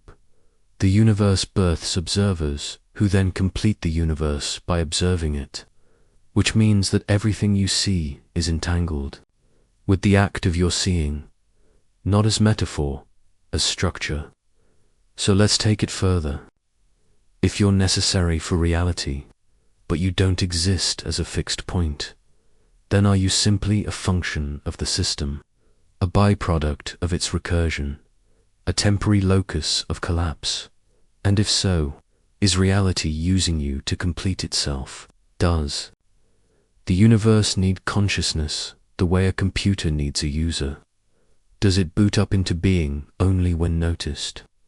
And if all things require observation to become real, who or what observed the very first moment? Who collapsed the first wave? Who measured the origin? Or has the universe been watching itself all along? And in that case, who are you, really? 17. The memory lie why everything you remember is false. You think your memories define you. Your childhood, your regrets, your victories, your traumas. The stories you tell about your past feel like anchors, proof that you were, that you are, that you will be. But memory is not a camera. It is a fabrication, and every time you recall a memory, you change it. Psychologists have studied this phenomenon for decades. Elizabeth Loftus demonstrated that memories can be implanted, altered, even constructed from nothing. In one experiment, participants were told they had been lost in a shopping mall as children. They later remembered the event, the layout of the store, even the face of the rescuer. It never happened, but it felt real. The brain, confronted with suggestion and emotional context, reverse engineers memory from narrative and expectation. What you remember isn't what occurred.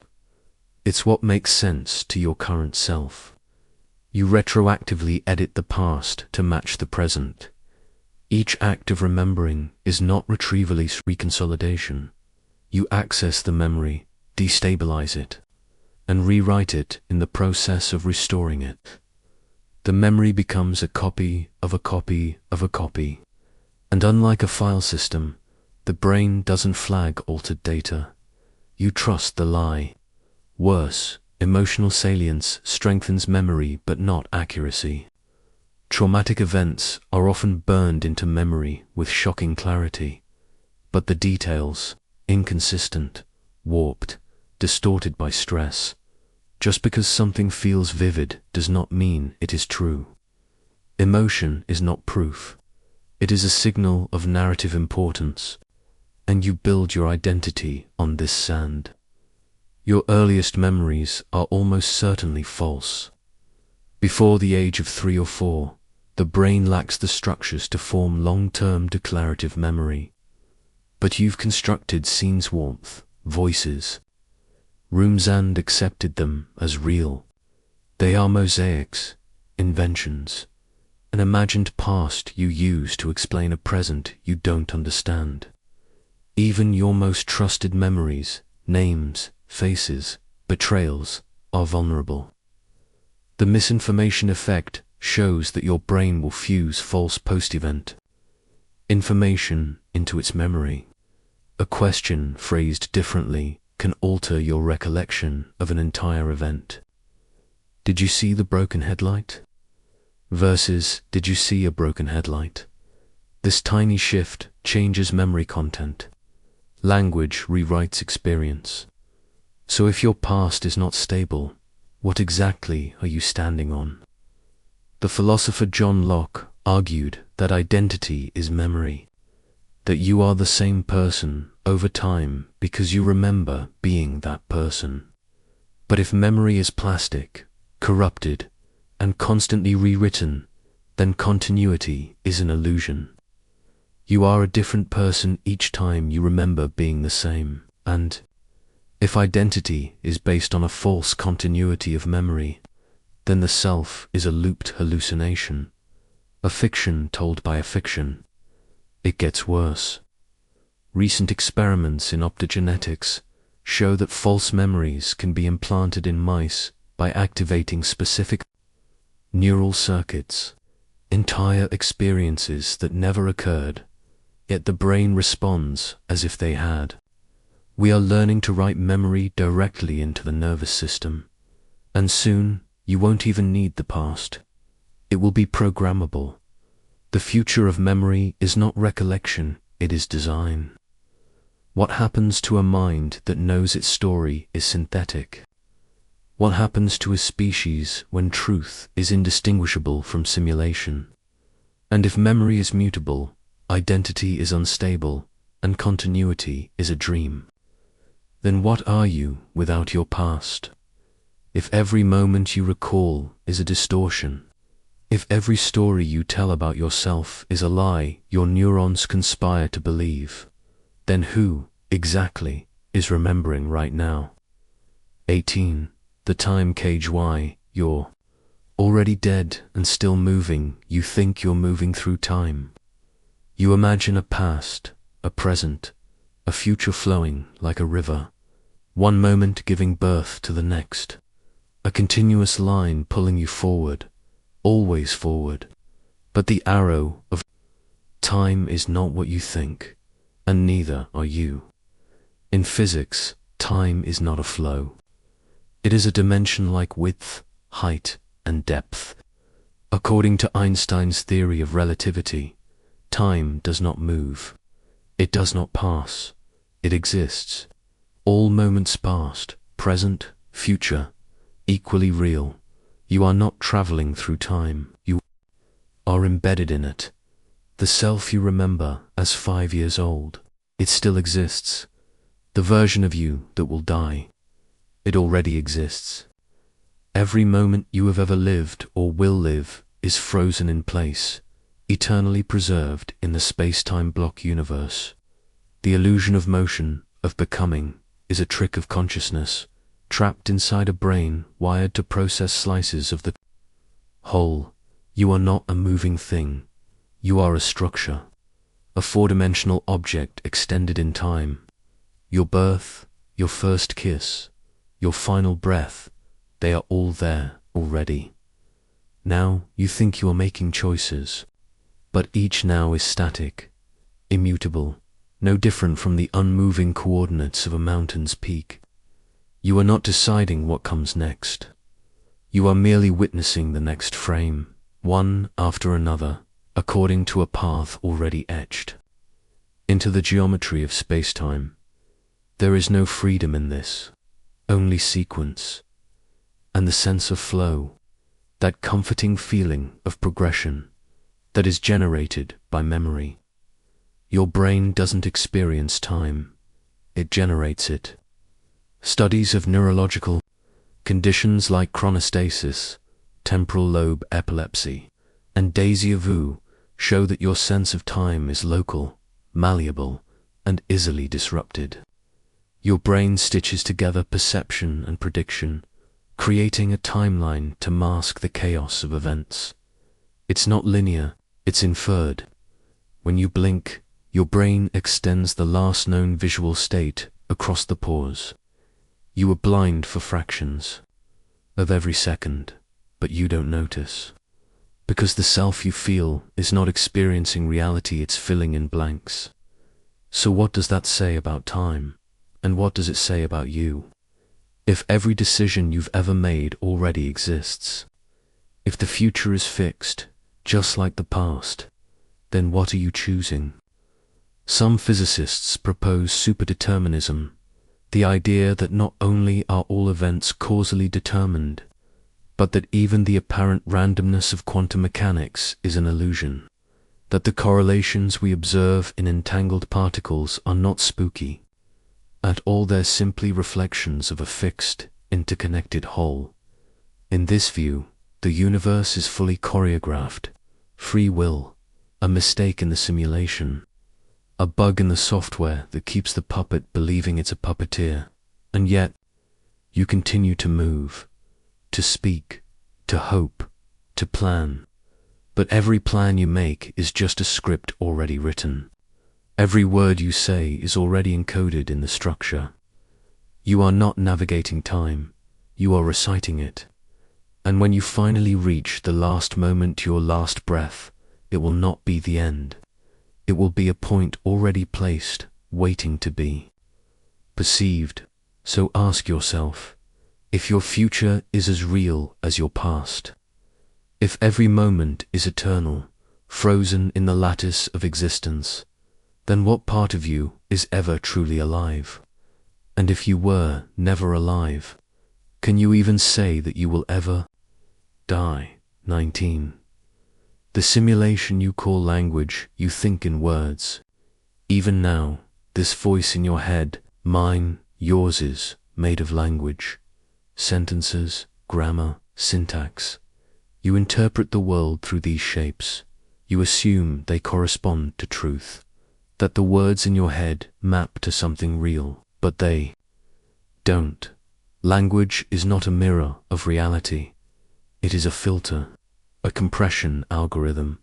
And every time you speak, read, or think, you are not uncovering truth. You are destroying it.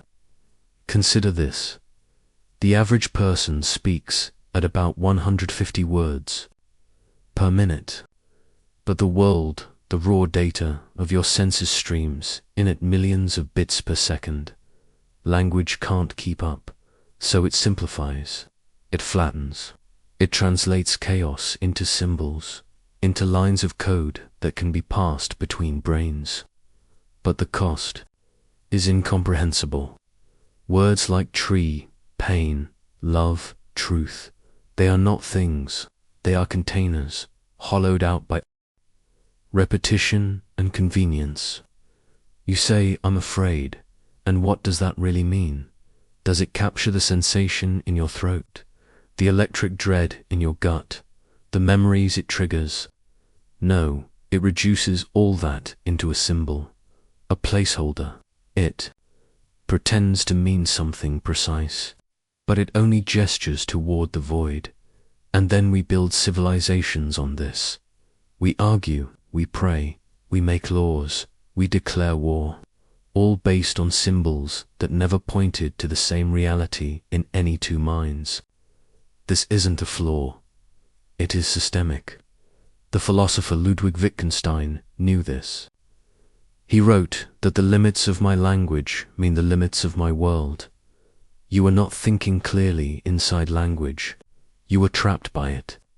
Your very ability to conceptualize is bound by the structure of a flawed, inconsistent, culturally simulation. Think about this. In the Parahu tribe of the Amazon, there are no fixed words for exact numbers, no words for 1, 2, 3. Their language does not encode quantity the way yours does. As a result, their perception of number itself is different. The neurons are there. The brain is capable, but the language prevents the thought. So what have you been prevented from thinking? You were born into a symbolic cage. Language shapes your categories. It draws lines around the formless. It decides where things begin and end. But what if those borders are false?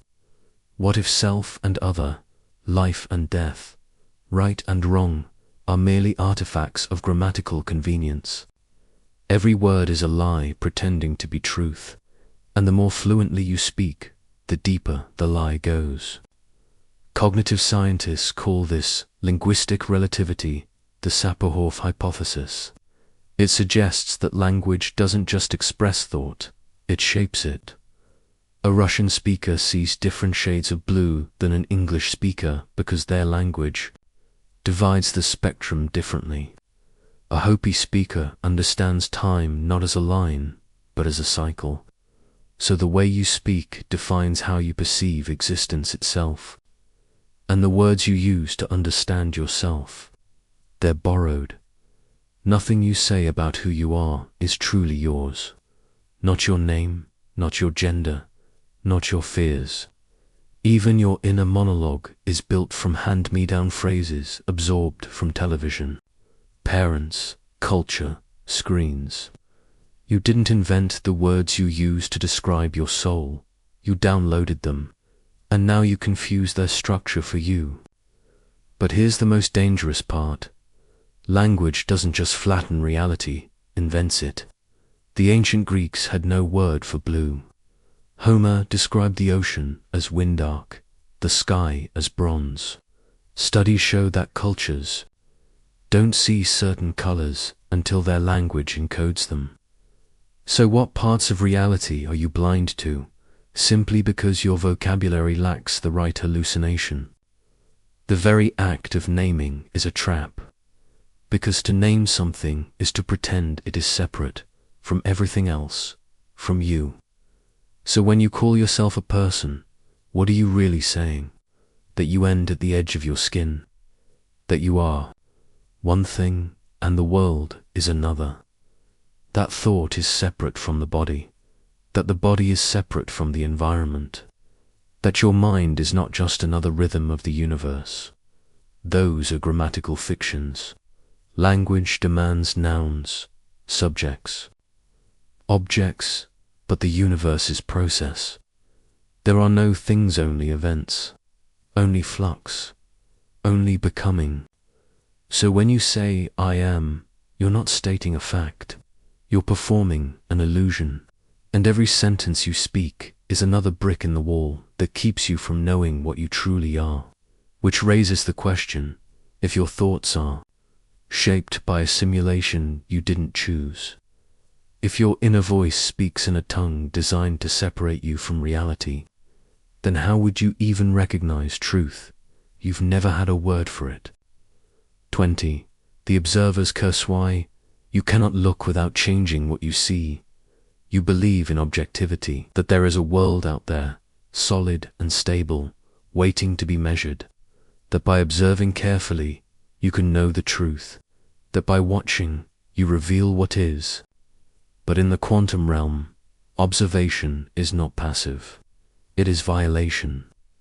Consider the double-slit experimenter, cornerstone of quantum mechanics.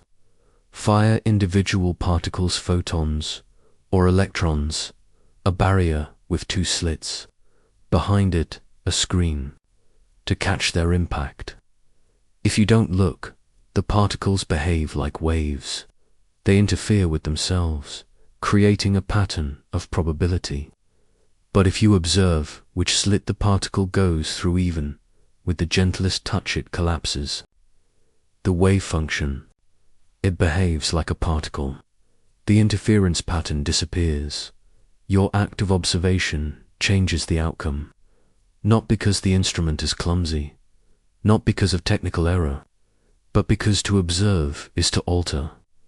This is not a metaphor, it's reality. The Heisenberg uncertainty principle cements it. The more precisely you know a particle's position, the less precisely you can know its momentum, and vice versa. You can never know both at once, because your attempt to observe one contaminates the other. You cannot know the world without disturbing it. You are not a witness, you are an intrusion. And what does this mean for you? That reality does not exist in a fixed, definite state independent of consciousness. That what you call the world is not something out there waiting to be discovered. It is co-created in the moment of interaction. The Copenhagen interpretation of quantum mechanics proposes that particles exist in a superposition of all possible states until observed. Then the wave function collapses. Observation selects reality, not out of many real ones, but from possibility itself. So what does that make you? You don't see reality, you generate one, and yet you act as though the world is a stage, and you are watching from the audience, but you are on the stage. You are holding the light, and everything you shine it on shifts under your gaze. Every question you ask poisons the answer. Even in macroscopic systems, measurement is interference. In neuroscience, this truth haunts every scan. The moment you try to observe brain activity, FRI, EGTM, SU, change it. The brain is plastic, reactive. It behaves differently under surveillance. So, when you ask, "What am I?" and then observe yourself, you destroy the very pattern you're trying to see. You cannot be both the observer and the observed. And yet, you must be both, because no one else can look inside your mind. Which brings us to the ultimate paradox. Your mind is inaccessible to itself. You do not have direct access to your inner workings, the very processes you identify with. The stream of thought, the sense of I are outputs, not insights. What you call introspection is post hoc rationalization. You are explaining feelings you do not understand, with stories you did not write, in a language that was never yours. And even those stories are altered every time you examine them. Like particles collapsing under observation, your memories, thoughts, and desires reshape themselves when you try to bring them into focus. You never see yourself as you are, only as you make yourself by looking. So where is the stable ground? If observation destroys the state, if introspection contaminates the self, if even your attempts to understand trigger transformation, then is there anything you can know that remains untouched? Or is your entire experience of existence just a recursive performance where the act of looking makes it impossible to see? 21. The mirror with no reflection, why the self cannot be found. You refer to it casually. I'm tired.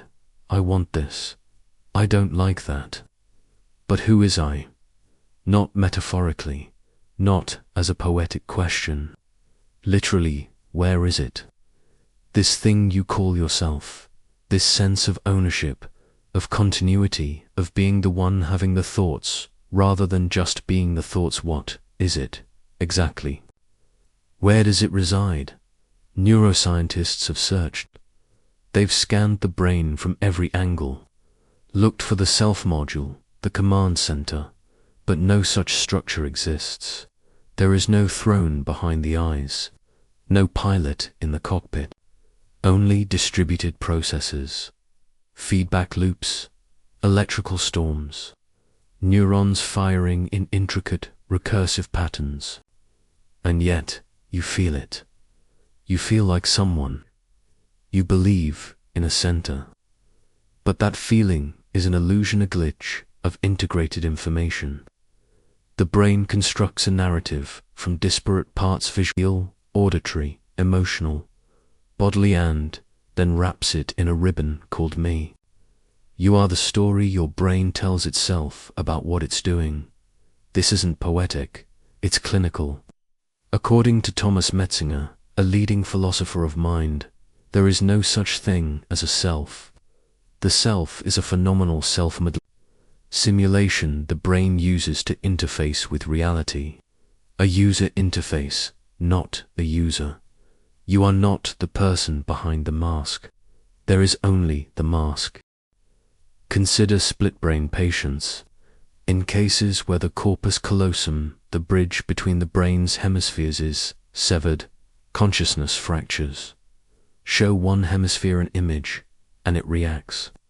Ask the other what it saw, and it denies seeing anything. Two selves in one skull, neither aware of the other.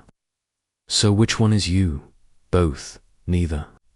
Or the one that talks the loudest? And it gets worse. People with anosognosia can be paralyzed on one side and still insist they're moving normally. Their brain lies to itself and then believes the lie. Victims of alien hand syndrome watch their own limb act without their permission, reaching for objects, even strangling them. And the self, it watches the chaos and makes up a story that pretends to explain it. Like a PR firm for a puppet. You are not one thing. You are a confederation of processes, loosely aligned, sometimes at war. The feeling of unity is just that, a feeling. A useful hallucination. Now trace it deeper. When you meditate and the mind grows still, that sense of self starts to disintegrate. Thoughts arise without ownership. Feelings flicker and vanish. Awareness remains, but there is no you at the center. Just phenomena, arising and falling. And in that moment, what is missing? The voice, the narrator, the illusion, the self-model collapses. And you are left with what was always there, experience without a story. So why do you cling to this self? Because evolution demands it. Because a creature that believes in its own centrality fights harder to survive. Because a system that sees itself as separate is more efficient at competition, defense, reproduction. The self is not truth, it is utility. A survival tactic masquerading as identity. And now you've mistaken it for a soul. You build your life around it. Your ambitions, your fears, your relationships. You defend it, you decorate it, you grieve when it is threatened. But if it was never real, then what exactly are you defending? What are you afraid of losing? What does it mean to die if there was no one here in the first place? And if the self was always an illusion? Who exactly is asking the question? 22. The lie of causality. Why nothing ever truly follows. You believe in cause and effect. That events unfold in a chain. That A leads to B, and B leads to C. That everything has a reason. A cause. A before and an after. But this belief is not born of reality. It is a narrative, and it's starting to crack. In classical physics, causality was sacred. Newton gave you a clockwork universe, where every motion had a source and consequence. But even he admitted that gravity acted at a distance, as if objects could affect each other without touching, a mystery he never solved. Still, the illusion held, until quantum entanglement shattered it.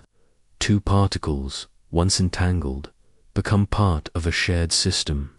Measure one, and the other instantly reflects the result even across galaxies. No signal passes between them. No energy, no time delay. Einstein called it spooky action at a distance. He believed it was a flaw in the theory. But the Bell inequality experiments proved him wrong. Entanglement is real, and with it, your notion of local causality dies. These particles are not influencing each other. They are not even two things. They are aspects of a non-local whole, a system that cannot be split, which means the universe is not made of separate parts knocking into each other. It is a seamless totality. You were just tricked into seeing fragments. And causality, it is a post hoc story you impose on that wholeness. You observe events and connect them with thread, but the thread isn't there.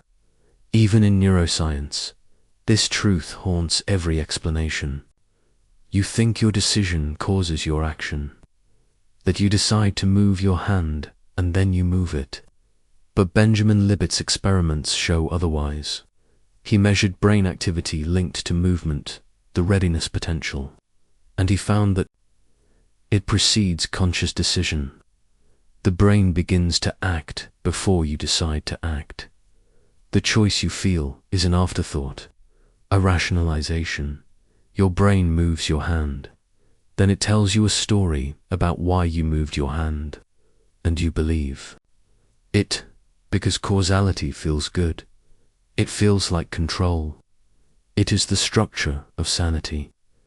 But even in your daily life, causality crumbles. You believe your childhood caused your trauma, that your trauma caused your behavior, that your behavior caused your outcomes.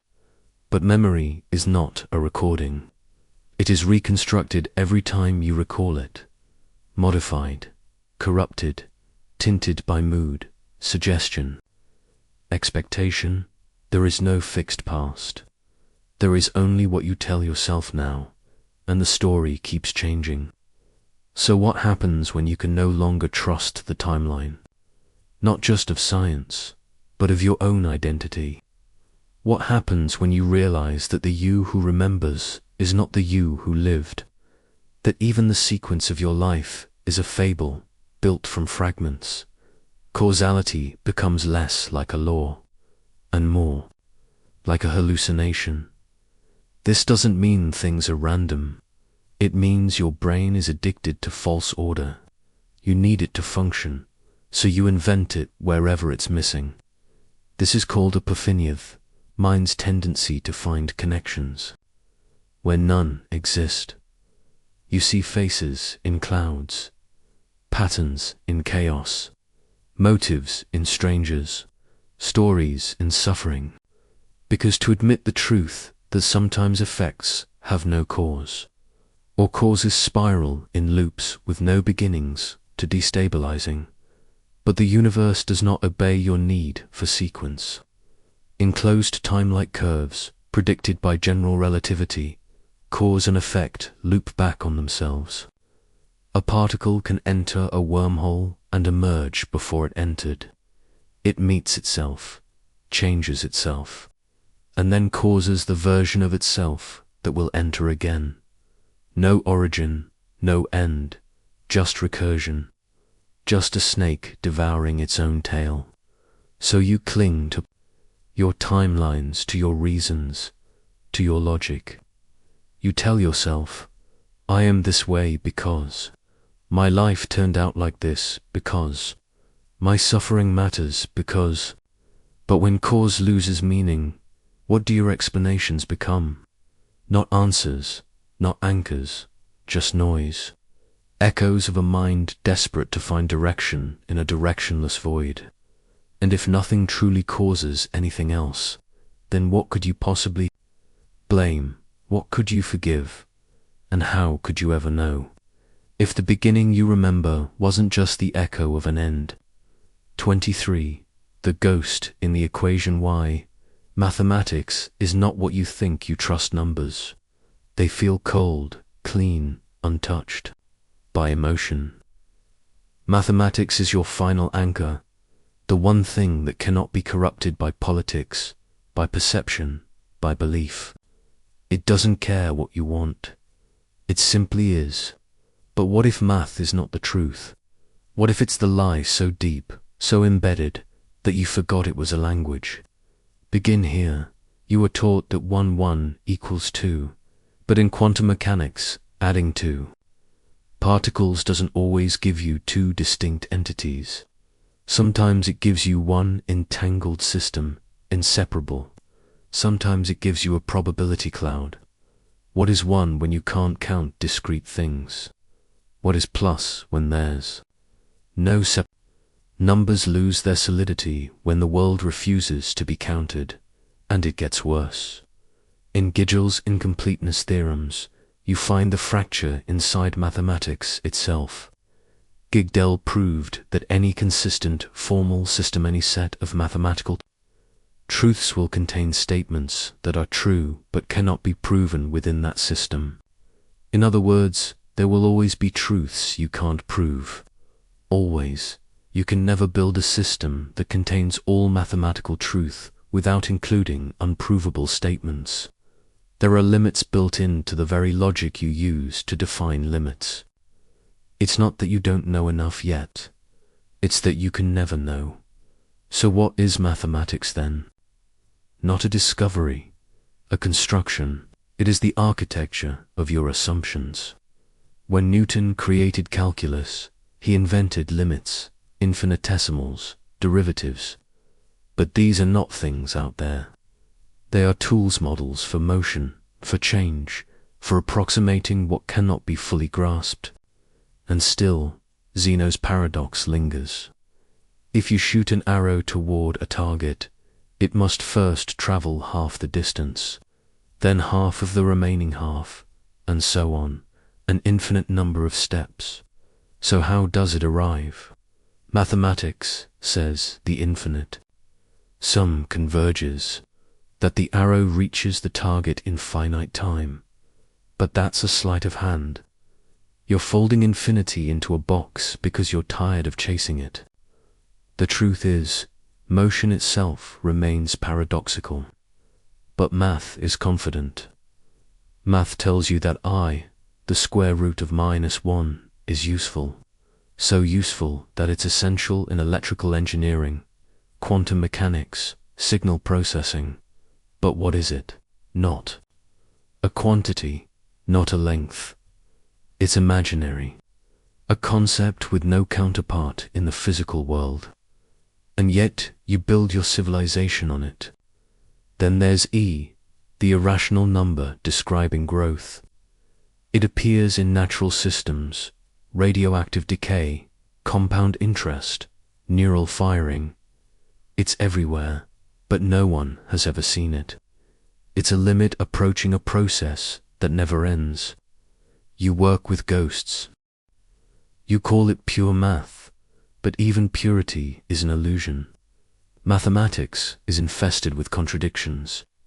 Russell's paradox exposed this early. In naive set theory, consider the set of all sets that do not contain themselves. Does it contain itself? If it does, it shouldn't.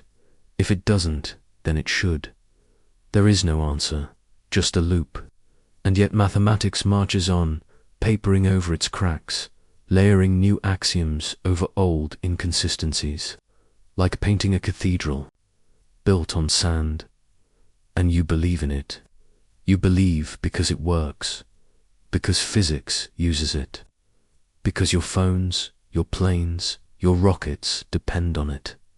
But does that make it true, or just useful? You mistake usefulness for reality. But reality does not obey your models. It leaks, slips, recoils from the frame. In the foundations of set theory, there are different models of math that contradict each other. The axiom of choice, for instance, leads to the Banach-Tarski paradox. A solid sphere can be split into pieces and reassembled into two identical spheres. From 1, 2, not metaphorically, mathematically, you cannot do this in the physical world. But in math, you can fracture logic itself and call it proof. So where does this leave you? If math is invented, not discovered, if it's limited, not complete, if it contains paradox at its core, then what are you really doing when you balance equations, calculate probabilities, simulate worlds? You are drawing shapes in fog. You are pretending that symbols can hold the weight of being. But they can't, not really. So what happens to a world built on equations? If the equations were only ever shadows, and what part of you is truly stable, if even your most sacred numbers lie?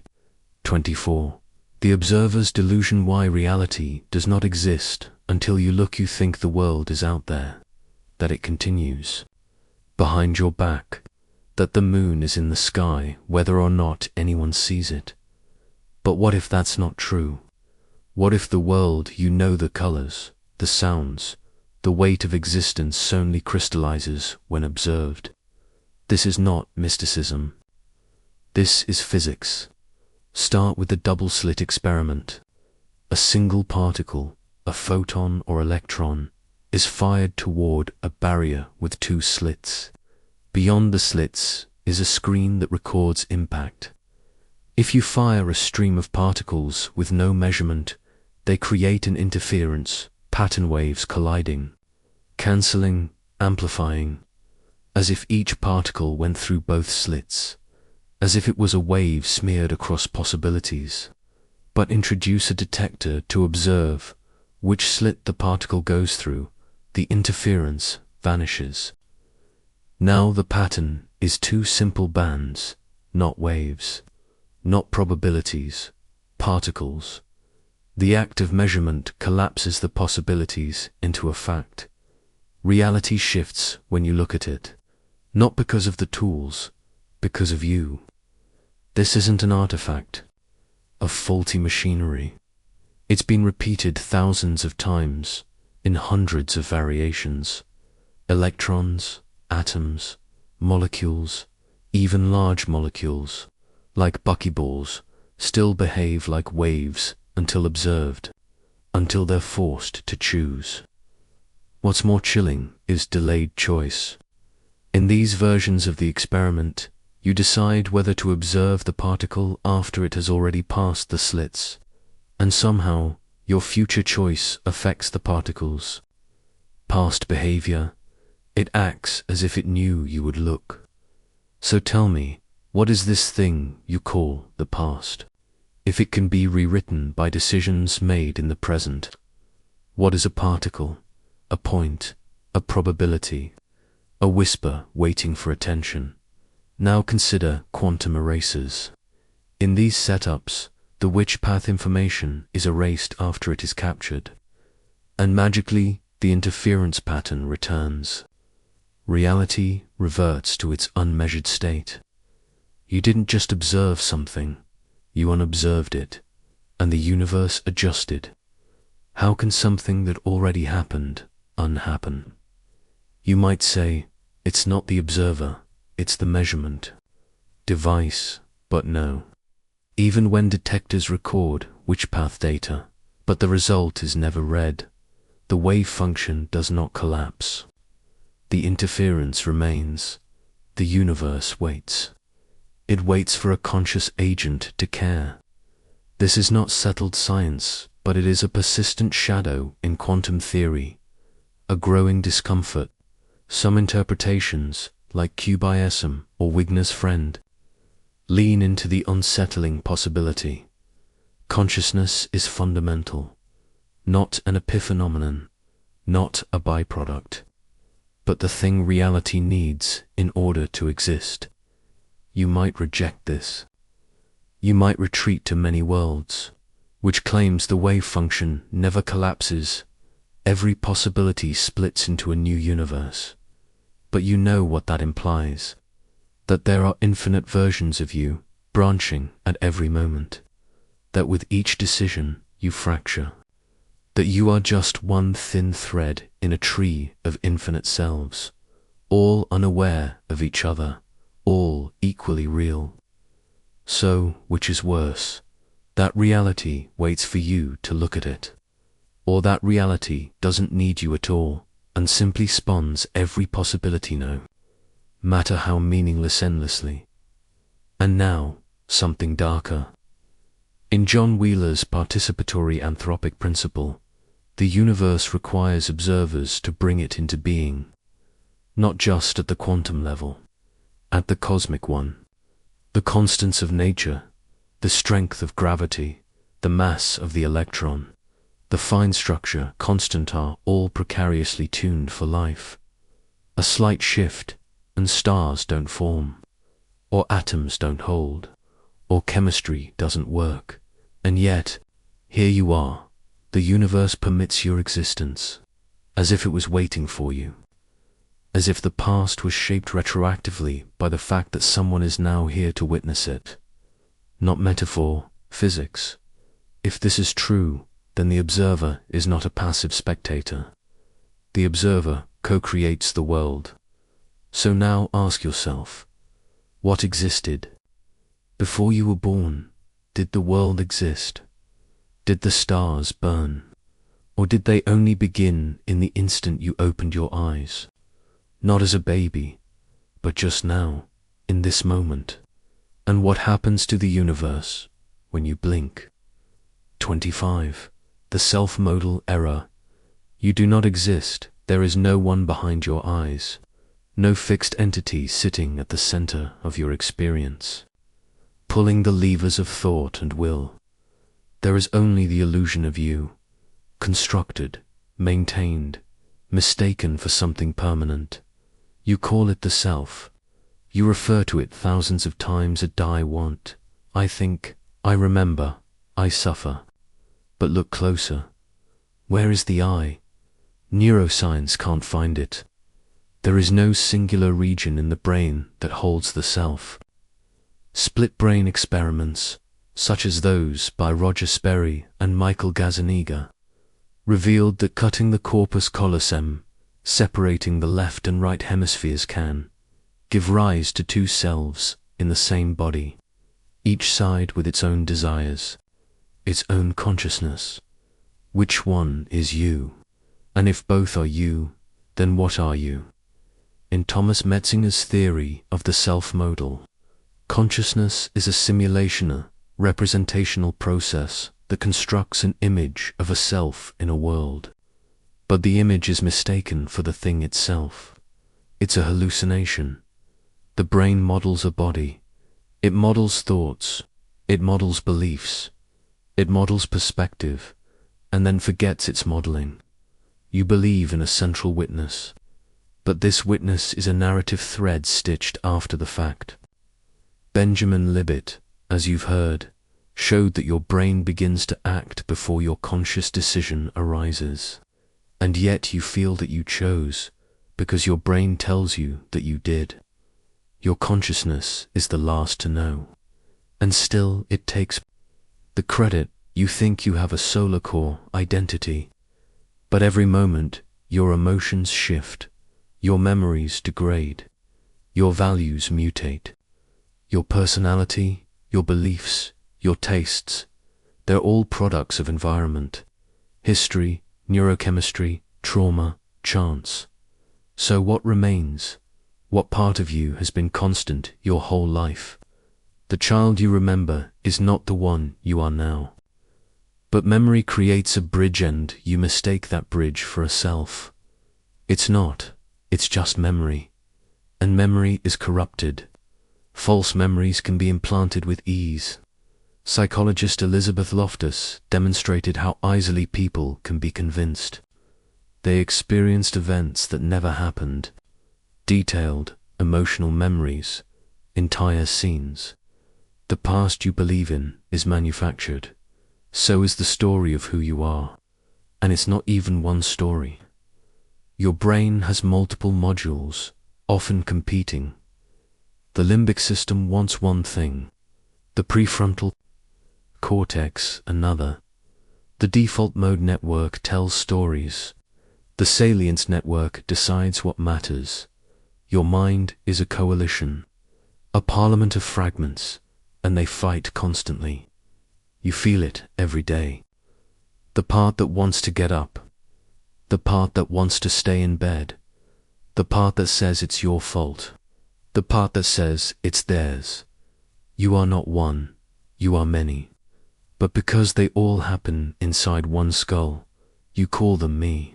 Yet, they argue like strangers, and sometimes they win.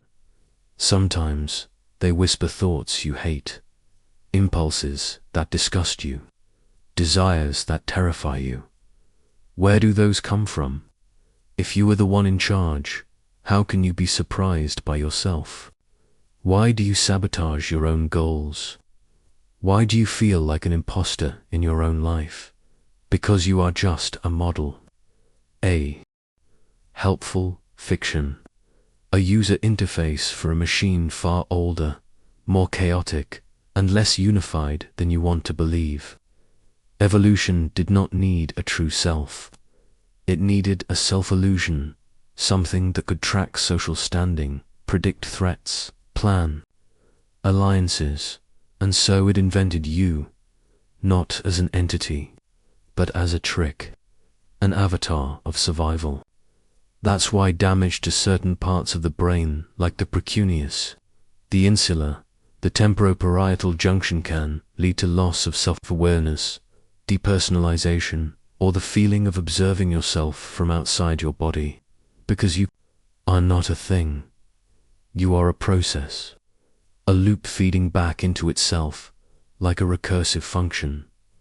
I refers to the loop, not the source.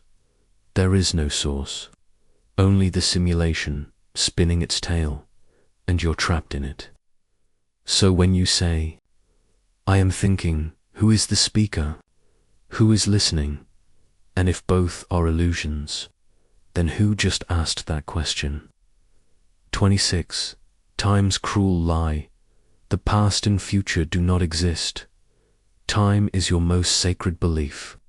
It is the stage upon which your entire life plays out the past, a memory, the future, a hope, the present, a fleeting point between them. You were born, you live, you will die. The arrow moves in one direction. You trust it, but what if it's all a lie? What if time doesn't pass at all? What if nothing ever moves? Einstein shattered your childish notion of absolute time. In special relativity, simultaneity dies two events that are now four. One observer can be entirely different for another. The faster you move, the slower time ticks for you. Time dilates. Clocks stretch. A twin who travels at near light speed and returns is younger than their sibling who stayed. But why? Because time is not separate from space. It is part of the same fabric. Space-time, and within space-time, there is no flow, there is no now. There are only events, frozen, complete, eternal. Einstein himself said, for us believing physicists, the distinction between past, present, and future is only a stubbornly persistent illusion. Your life is not moving through time. Your consciousness is simply experiencing different coordinates in a static 4D block. The block universe, past, present, and future all coexist. Every decision you will ever make is already embedded in space-time. You're not going anywhere. You're already there, all of you. Every version, every moment. Frozen, you don't live through time. You are scattered across it. And now consider thermodynamics, the arrow of time defined by entropy, the tendency for systems to become more disordered. But even entropy is statistical, not fundamental. The equations of physics are time-symmetric. They work the same forwards and backwards. If the laws of nature don't care about direction, then why should reality? Because of memory, because of cause and effect.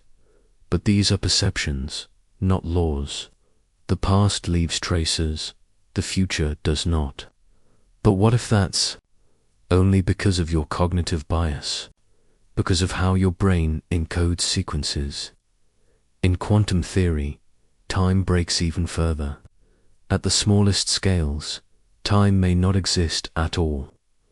In loop quantum gravity, space-time emerges from more fundamental structures. Time becomes an emergent property like temperature, macroscopic illusion arising from deeper, timeless rules. And in Julian Barber's timeless physics, the universe is a vast landscape of now's static configurations. There is no flow, no ticking, just a cloud of frozen moments. What you call motion is simply a path through that cloud, an illusion of continuity. Your memories are embedded in one now. Your perception of change is just the illusion of connection. In this view, change is not real. Only configuration is.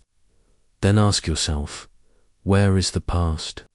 Not in your neurons. Those are firing now, not in the world. Those states are gone. The past exists nowhere. It is inferred, reconstructed. So what about the future? It does not arrive. It simply is already. But you can't see it. You can only remember the past. You cannot remember the future.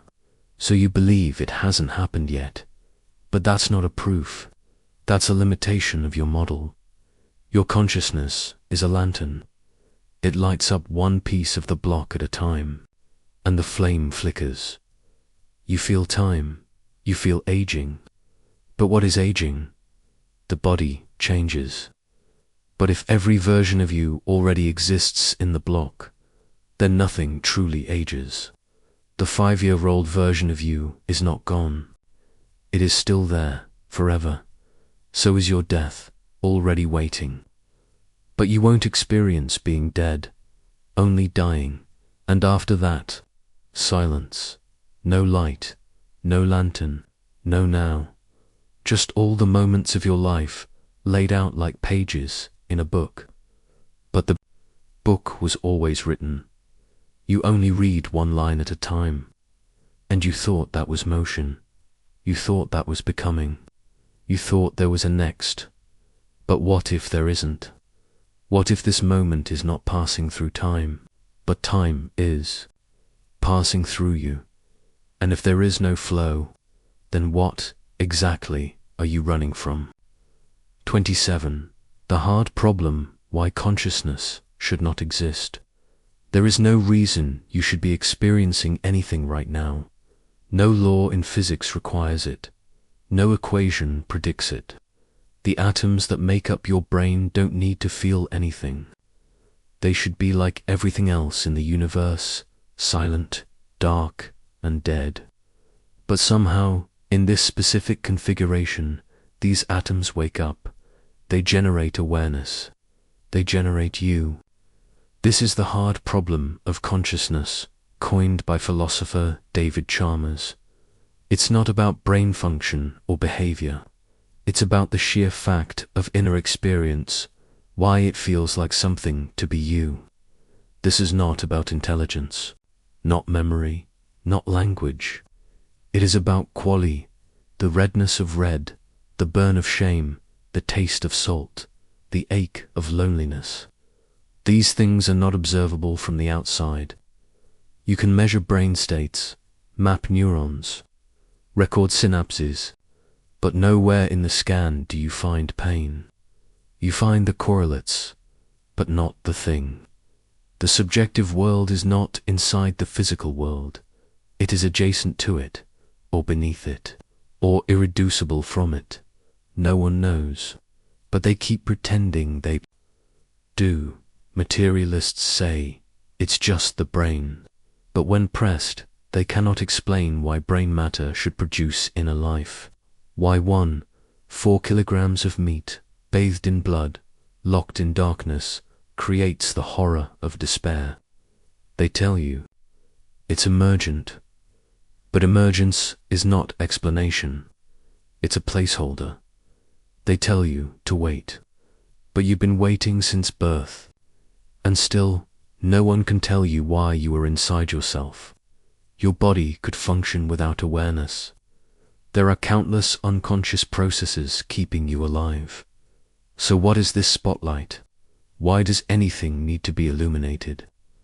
It would be easier if you were a machine, if thought was nothing more than computation. But even the most powerful AI has no subjectivity, no taste of being, and if it claims to, how would you ever know? You can only infer, never confirm, because consciousness is private. You cannot get outside of yours. You cannot enter someone else's, and no one can enter yours. You are trapped inside, even if your brain were copied atom for atom. Even if a perfect replica was made, would it be you? Would it have your awareness? Or would it be a zombie? A philosophical zombie, indistinguishable from you on the outside, but empty on the inside. If that's even possible, then consciousness is something extra, something more than physics. But if it's not possible, then why is it there at all? Why shouldn't a perfect copy be empty? Why should anyone feel anything? And this leads to the deepest terror. If consciousness can't be explained, if it has no physical necessity, then it may not be part of nature at all. It may be an accident, a glitch, a fragile flicker in a meaningless machine. And if it is, it can vanish, not because of death, but because the conditions that support it might be rare or unstable. There is no guarantee it continues. There is no law protecting it. And worse, what if everything around you is already unconscious? Your friends, your family, your reflection. What if they are behaving but not experiencing? And you will never know because you can't. Not really. You can ask, you can believe, but you can't know.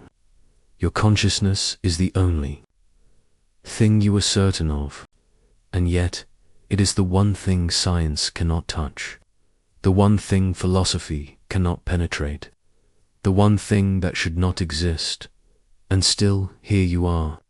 So now ask, if you are the only thing in the universe that knows it exists, then what exactly is the universe?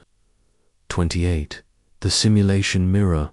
What if nothing has ever been real? You believe in reality, the way a child believes in their reflection. You touch the mirror and think it touches back, but it doesn't. It never has, and maybe nothing has. How would you know? You think your perceptions are of the world, but your senses never touch it directly. You see light, not objects.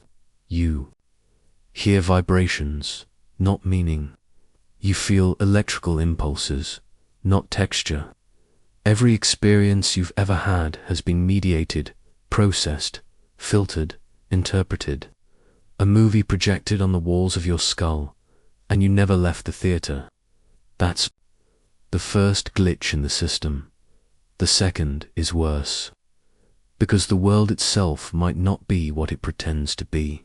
Physicist John Archibald Wheeler asked if reality is made not of matter, but of information, the it from bit hypothesis, that the universe is ultimately a digital construct, a vast computation unfolding according to some hidden program. You are not standing in a physical realm. You are suspended in a code base, and the evidence is mounting. Max Tegmark suggests the universe is a mathematical structure, that reality is not just described by math, it is math. If that's true, then your atoms, your thoughts, your pain, they are numbers, patterns, executions.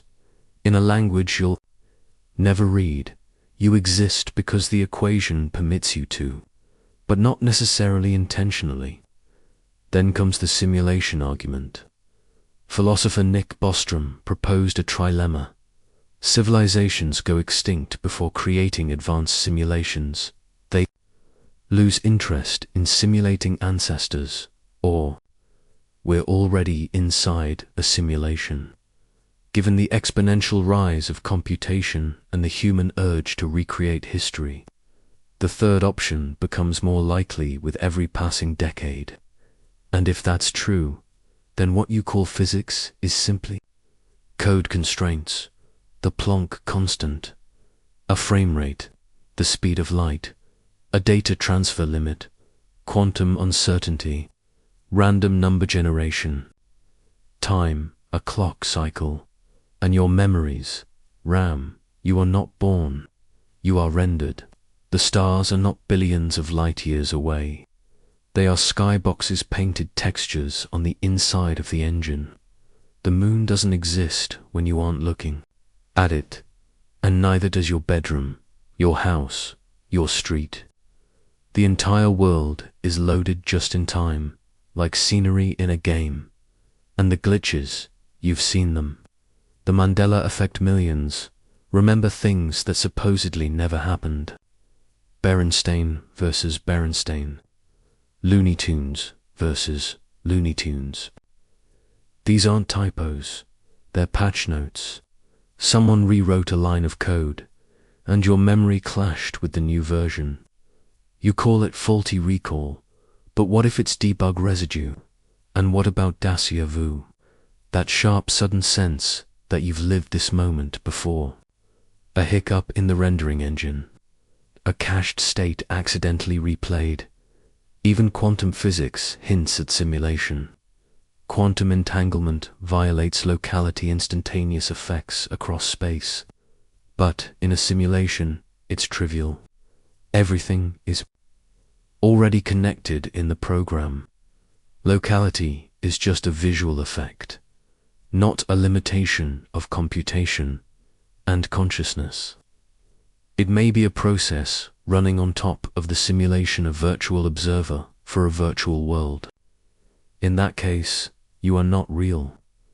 You are a process that thinks it is a person. And when the simulation ends, whether by design, crash, or disinterest, you disappear. Not into death, but into non-process, not blackness, not silence, just not running, you say. But this feels real. So does a dream. So does a nightmare. So does pain in a phantom limb. What you call real is nothing more than persistent feedback, sensory consistency. But your consistency is a constraint, a limitation, a set of rules designed to make you believe. You exist in a stable universe. You were given just enough friction to believe in matter, just enough mystery to believe in meaning, but never enough truth to escape the frame.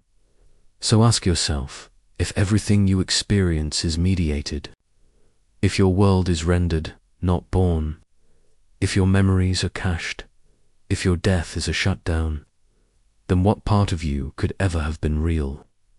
29. The myth of the self. You will never hear you say, I like, it means something. You say, me, mine, my thoughts, as if there were a stable center. A true observer behind your eyes, a permanent tenant in the house of your skull. But open that door and there is no one inside, just rooms rearranging themselves. This is not poetry, it's neuroscience, it's philosophy. It's the slow, surgical dismantling of the most cherished illusion you possess, the belief in a unified, continuous self. Start with the split brain experiments. In the 1960s, surgeons severed the corpus callosum in patients with severe epilepsy, the brains to hemispheres. What followed was devastating. One half of the brain would speak, while the other would act without consent. A patient could say, I don't want to get up, while their body stood. One side of the brain would draw a picture the other couldn't name. There wasn't one you in that skull. There were two centers of experience, two separate consciousnesses trapped in the same head. You are not a single thing. You are a committee, a parliament of impulses, each voting for action. Now look at your own experience. There is no one emotion, one thought, one desire. There is conflict, there is contradiction. Who then is the self? There is no internal CEO coordinating everything. Your brain is a patchwork of modules, some evolved for language, others for movement, others for fear. You are an accident of integration, a temporary illusion of coherence, and that illusion is maintained by memory. But even your memory is a liar. Neuroscience shows that every time you recall something, you alter it. Memories are not records. They are reconstructions, and the self that remembers is not the same as the one who lived. You are not one person. You are a chain of simulations, one modeling the last, a biological game of telephone. And over time, the signal degrades. What you call growth is often just amnesia. The old self deleted, the new one pretending. Continuity. Even your body is not constant. Every 7 years, almost all your cells are replaced. The brain rewires itself. The gut regenerates. The skin sheds. What remains? The voice in your head. That inner monologue. But Buddhist philosophy has known for millennia the unata, the not-self. That voice is not you. It is content, not observer. Thoughts arising, passing, like clouds, with no thinker behind them. And modern neuroscience agrees. The default mode network creates the sense of self. Damage, it and the I dissolves. There is no core, just processes, just activity. So what, exactly, is the thing you are protecting? What are you so afraid to lose? When you sleep, the self disappears. When you faint, it flickers out. Under anesthesia, you are gone.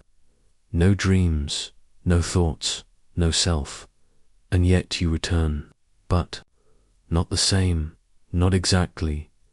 A slightly newer version boots up, and the memory says, yes, that was me. But it wasn't, not quite. Even Derek Parfit, the philosopher of identity, concluded, personal identity is not what matters. Because there is no persistence, only psychological continuity, like one candle lighting another. The flame survives, but the wax does not. And if the self is not continuous, then why fear death? You die every night. You die between thoughts.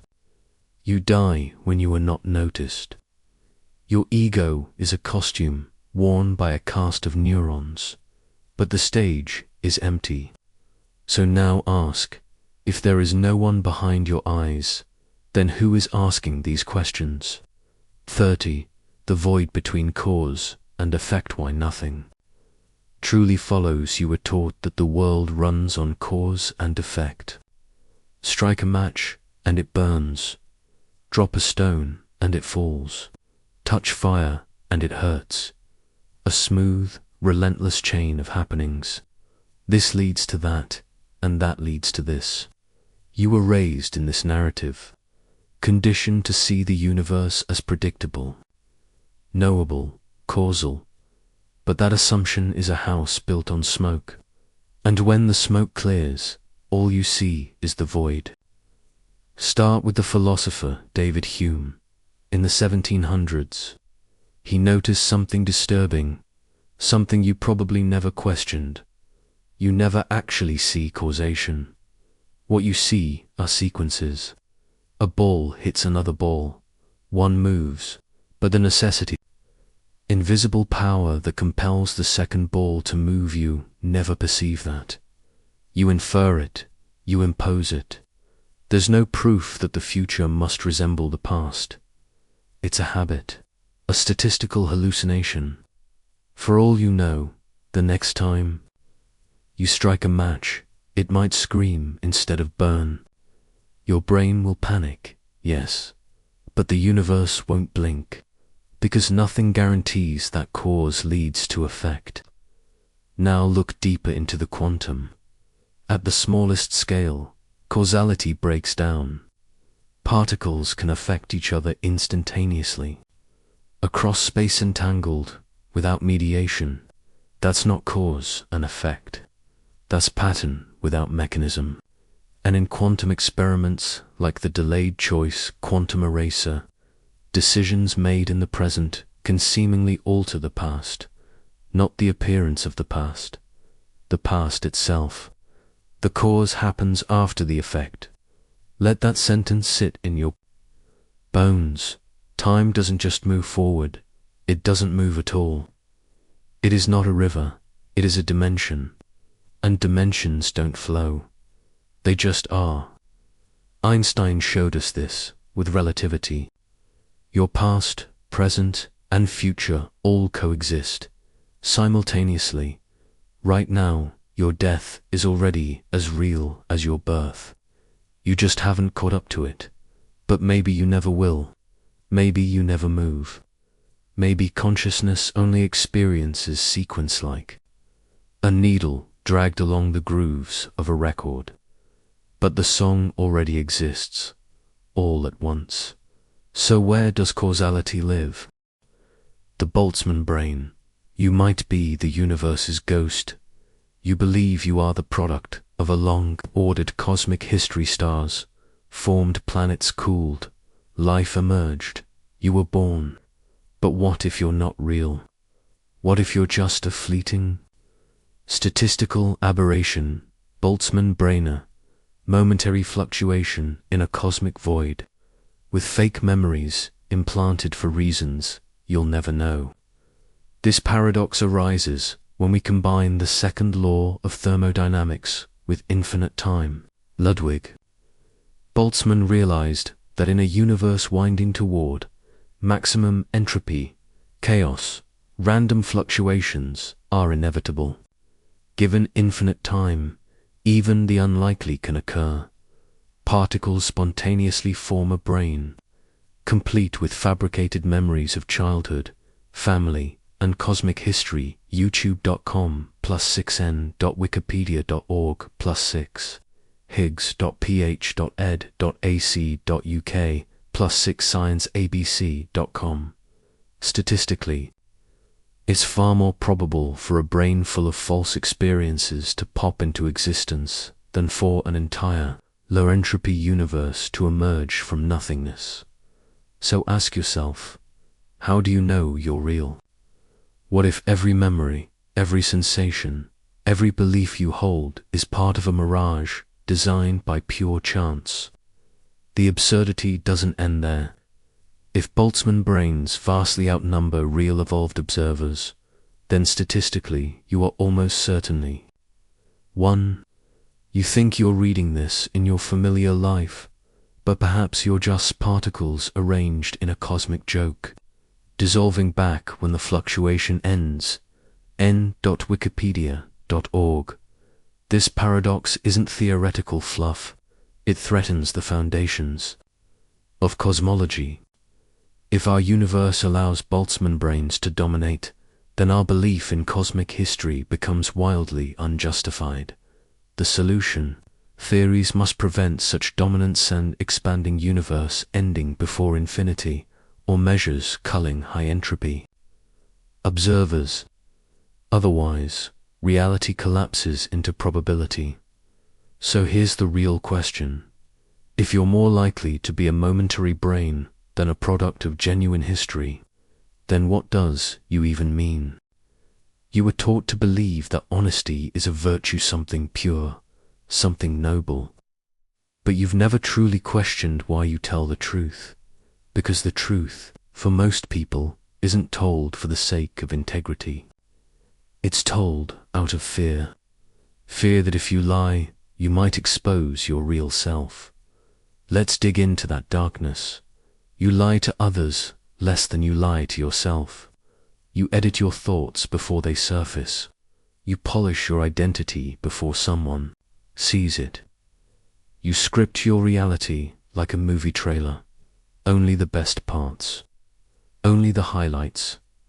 And when the lie gets too big, when the version of you've been projecting starts cracking, you run to the truth. Not because you love it, because you're drowning in the consequences of your performance. Truth becomes your escape, not your virtue. You think the liar is the villain, but sometimes the liar is the one in pain, suffocating under layers of self-deceit. Sometimes the truth-teller is more manipulative than the liar, because they tell selective truth, carefully timed, designed to make them look like heroes, a curated vulnerability. So now the question flips. What if your honesty is just another form of self-defense? We reward people for being authentic in public as long as their authenticity is clean, relatable, and emotionally controlled. But real truth is ugly, messy, uncomfortable. Real honesty doesn't win followers. It exposes your shadow. And most people aren't ready to see that. Even you aren't ready to see that. You say you value truth, but here's the paradox. You use honesty to protect your greatest lie, the illusion that you're already whole. Because if you truly revealed everything, the pain, the envy, the mistakes, the chaos in your mind, you fear people would run. You fear you would run. So you edit. And that edit becomes your cage. This is the paradox. The lie keeps you honest. It reminds you of what you're hiding. It whispers, you're still pretending. And every time you tell the truth, you're just trying to balance the weight of that hidden thing. You are both the mask and the desperate scream behind it. Asterisk.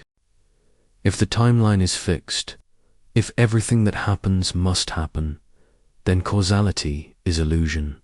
There is no choice. There is no action. There is only unfolding. And if everything is just unfolding, then what is the point of effort, of morality, of decision, if your thoughts are caused by neural patterns, which are caused by genetics and environment, which are caused by the Big Bang? Then what part of you is ever responsible or free? Determinism says you're not the author of your actions. Randomness says there's no reason behind them.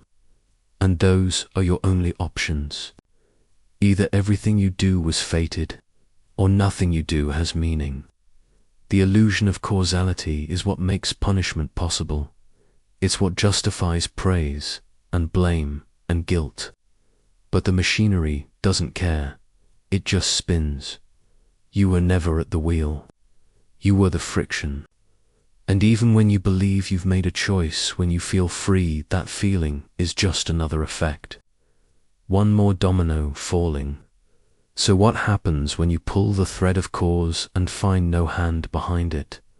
When every chain ends in a vacuum? When the story of this happened because of that collapses into statistical dust? You were taught to believe that life is a journey of consequences. But if nothing truly follows, then why does anything happen at all? You've walked the edge of the map now. The stories are gone. The center didn't hold. Reality, time, self, cause, memory, history unmasked, unanchored, undone. And still you're here. Not because you're real, but because something insists on watching. So watch, not to fix, not to heal. Just to see, without narrative, without meaning, without comfort. Watch the machinery of thought rise like steam and disappear. Watch the self pretend it has somewhere to go. Watch the world play its game without needing a player. Because when everything collapses, when there's no soul, no time, no ground, no sky, what remains? Awareness, silent, stripped, unclothed by delusion. And from that silence, perhaps, if there is to be something new, let it be not a life built on belief, but a life lived without pretending. No more lies of purpose, no more cages of identity, No more sleepwalking through simulations. You wanted the truth. This is what it tastes like. Now breathe and walk forward. Not because it means something, but because you can. Asterisk.